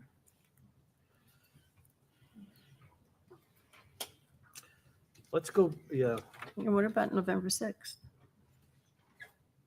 November 6th. Is there- I may be calling in for that M&P meeting. That's my challenge. We But I also could- have the strategic plan meeting that What day. about Wednesday the November 5th? I'm fine on the 5th. Fifth is- Well, fifth is how's a your delay in the schedule work? morning. That's the day. What- Will? November 5th looks good, and there's no school board meetings that week either. In the so. afternoon, we have DOA magistrate that morning. DOA or Or, well, we have special magistrate in the morning, but We could do afternoon. Afternoon on the 5th? Afternoon on the 5th. Let's do early afternoon on the 5th. And you'll let us know time whenever, or do we set a time now? If you What could time? set a time now, it puts it in stone and. 1 we can- o'clock? 1 o'clock. Okay.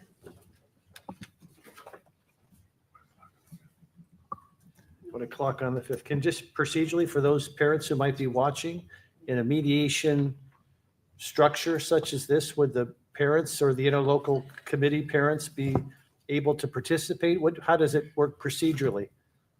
Is there public comment?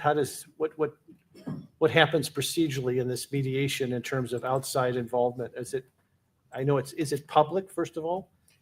Yes, it is public, and that is really the difference from all these other meetings that have been happening, somewhat with individuals in strategic positions.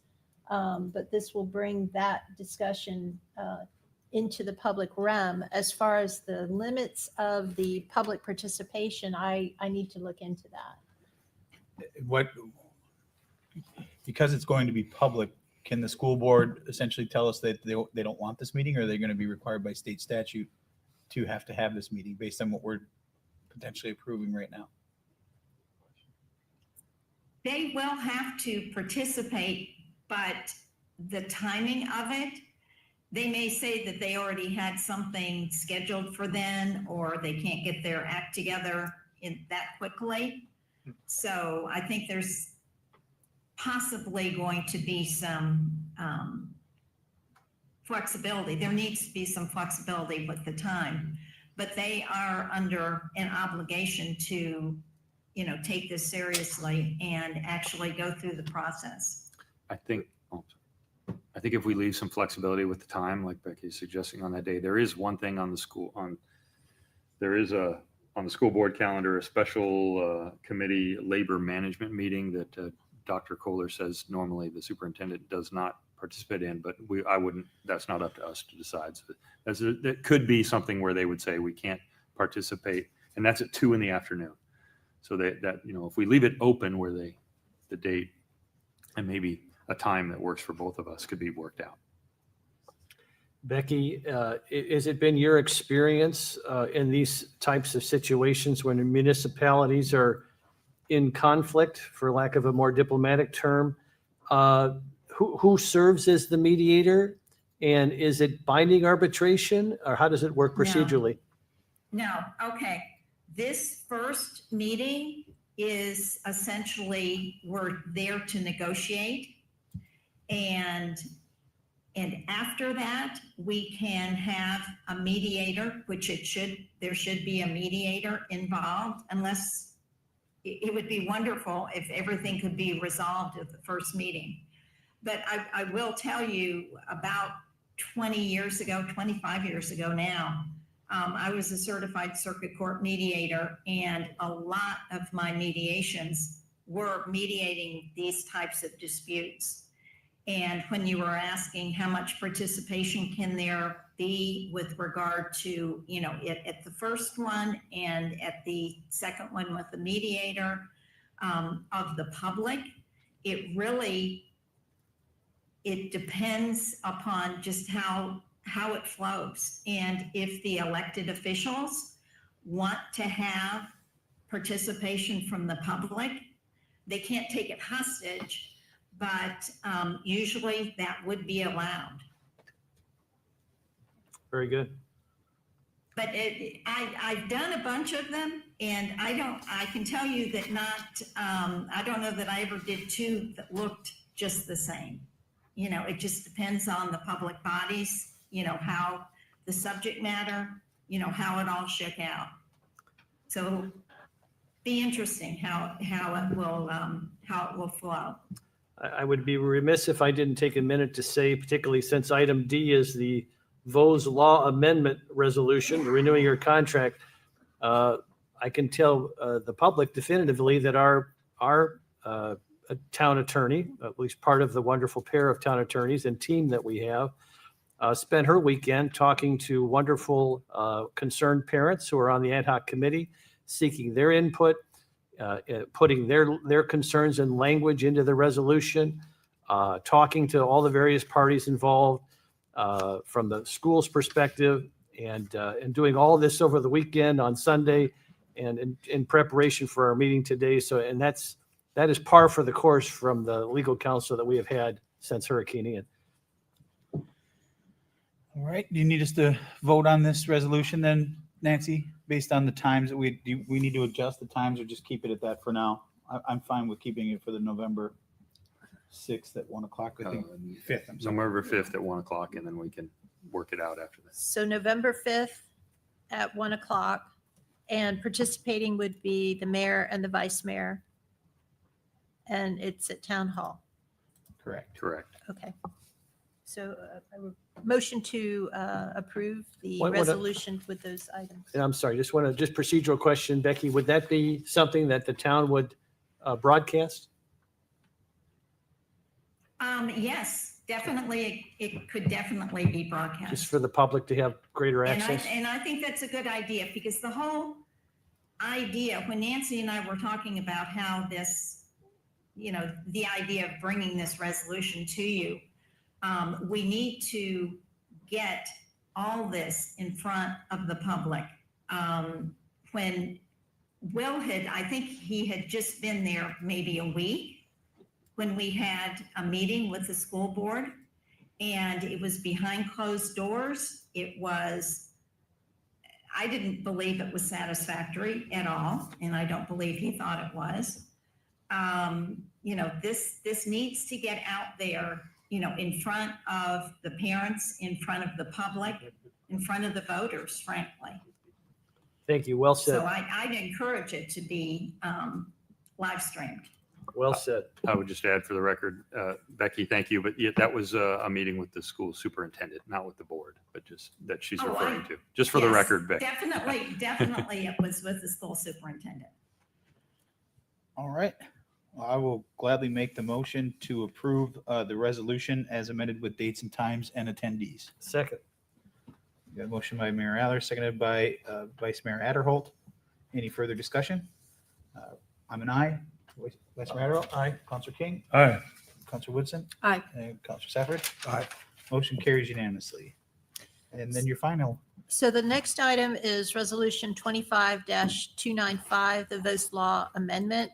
This is a resolution of the Town Council of the Town of Fort Myers Beach, Florida, amending the agreement for town attorney services with the Vose Law Firm as requested by letter from the firm dated July 8th, 2025, to increase the monthly fee for legal services, authorizing the mayor to sign the amendment and providing for an effective date. All right. Anyone have any questions? It's pretty straightforward in there. I don't know if anybody has any questions for staff or for Becky or Nancy? John? I have no questions. Vice Mayor Adderholt? I'm going to continue on with the Love Fest that I was just doing a minute ago. I have had the privilege of serving in senior levels at the federal and state level. I have worked with some of the finest law firms in Indiana and on municipal and governmental matters.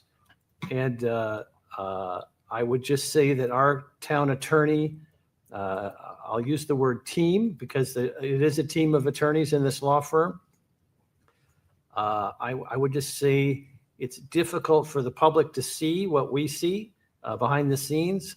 Not only have they more than covered their fees in terms of various litigation that they've been involved in on behalf of the town, but what I think the public doesn't see is their dedication to Fort Myers Beach, the incredible experience that they have as professionals, the demeanor and attention to detail that they have.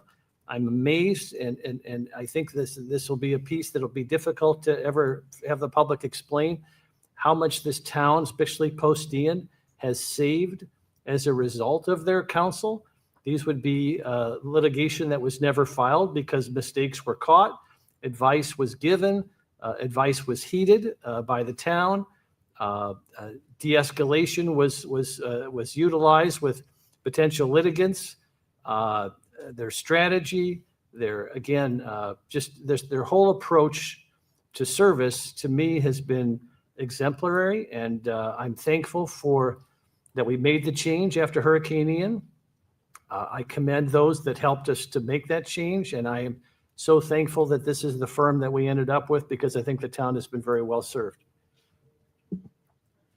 Yeah, very well said. I'll just piggyback a little bit. I've had the luxury or the ability to sit in mediations with both our previous attorney and firm and our current firm. And to tell you there is a night and day difference between the preparation, the amount of commitment from the entire staff at the Voss Law Firm that is put into these mediations was quite remarkable. And the way they kept it professional about the facts of the case and not so much personal part of it, to me is just, it's not even close. And the amount of time, to your point, Vice Mayor, that they have spent in the background unwinding contracts and things that were so far out of whack that people that have been in municipal business for a long time can't understand how things operated. But you have my full support. Your team is exceptional. Councilor Woodson? Yeah, I'll just add to that for the public. I mean, I think when you were hired, you were given a pile of things that had either gone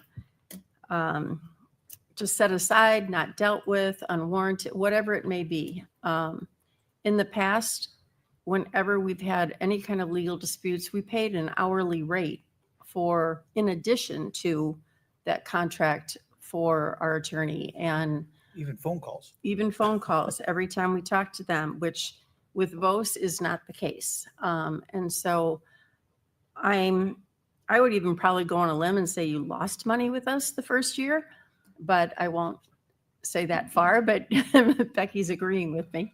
But I am in full support of this. Councilor Safford? Well, there's not much more to add. I want to thank you. I echoing what Councilor Woodson says. I having been on the LPA, not on the town council, but just seeing the night and day difference.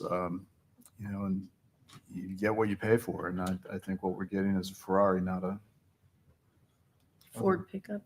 Well, I'm not going to disparage any other make and model, but I think it's money well spent. Mayor, just since you asked for a question, I didn't have any questions, but I wholeheartedly agree with what my peers have said.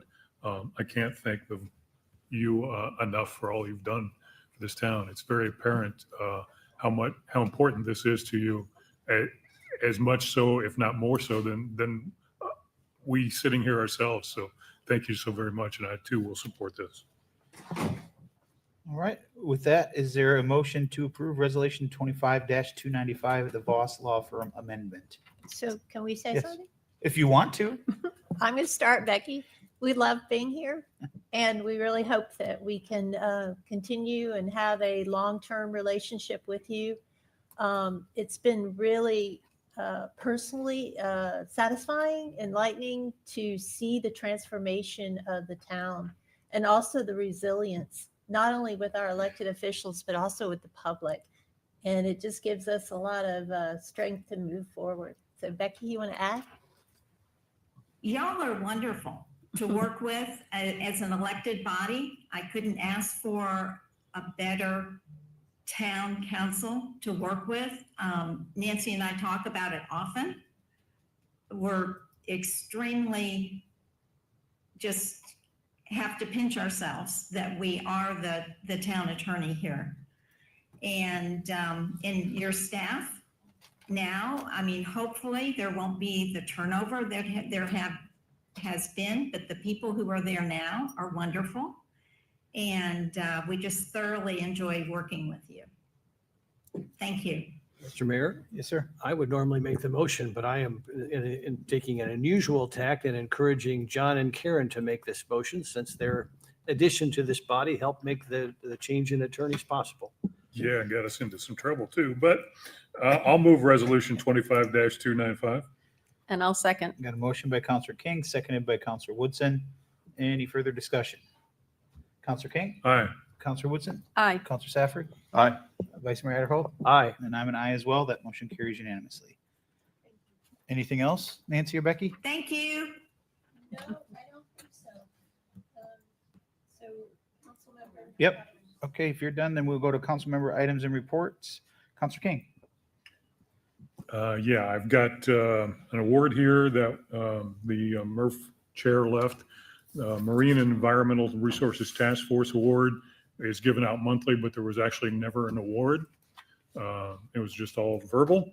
But the Friends of Little Estero Island have pitched in and created this award, and the committee needs permission from the council to use the Fort Myers Beach Estero Island logo on it. It's very, very nice. I'll pass it around so everybody can take a look at it. And that's what I've asked to do. Very cool. Very three-dimensional. Cool. Is that a just parliamentary inquiry? Is that would consent be adequate for that, or do you need a formal vote? So we have mountains and I so think- waves. Cool. Consent should be fine. Consent. Yeah. Scott? Any Consent. Counselor Woodson? I'll consent. Got unanimous consent? Thank you, sir. That's all I have. Vice Mayor Adderholt? All of my items were covered under the town manager and attorney items. Okay, Counselor Woodson? I have nothing. Counselor Safford? I'm good. Thank you. I just want to take a second I didn't fully clarify what I wanted to really say in regards to the settlement agreement. My no vote was by no means a reflection on staff, current or previous staff. As we heard from Talisa, this contract was in place before the storm.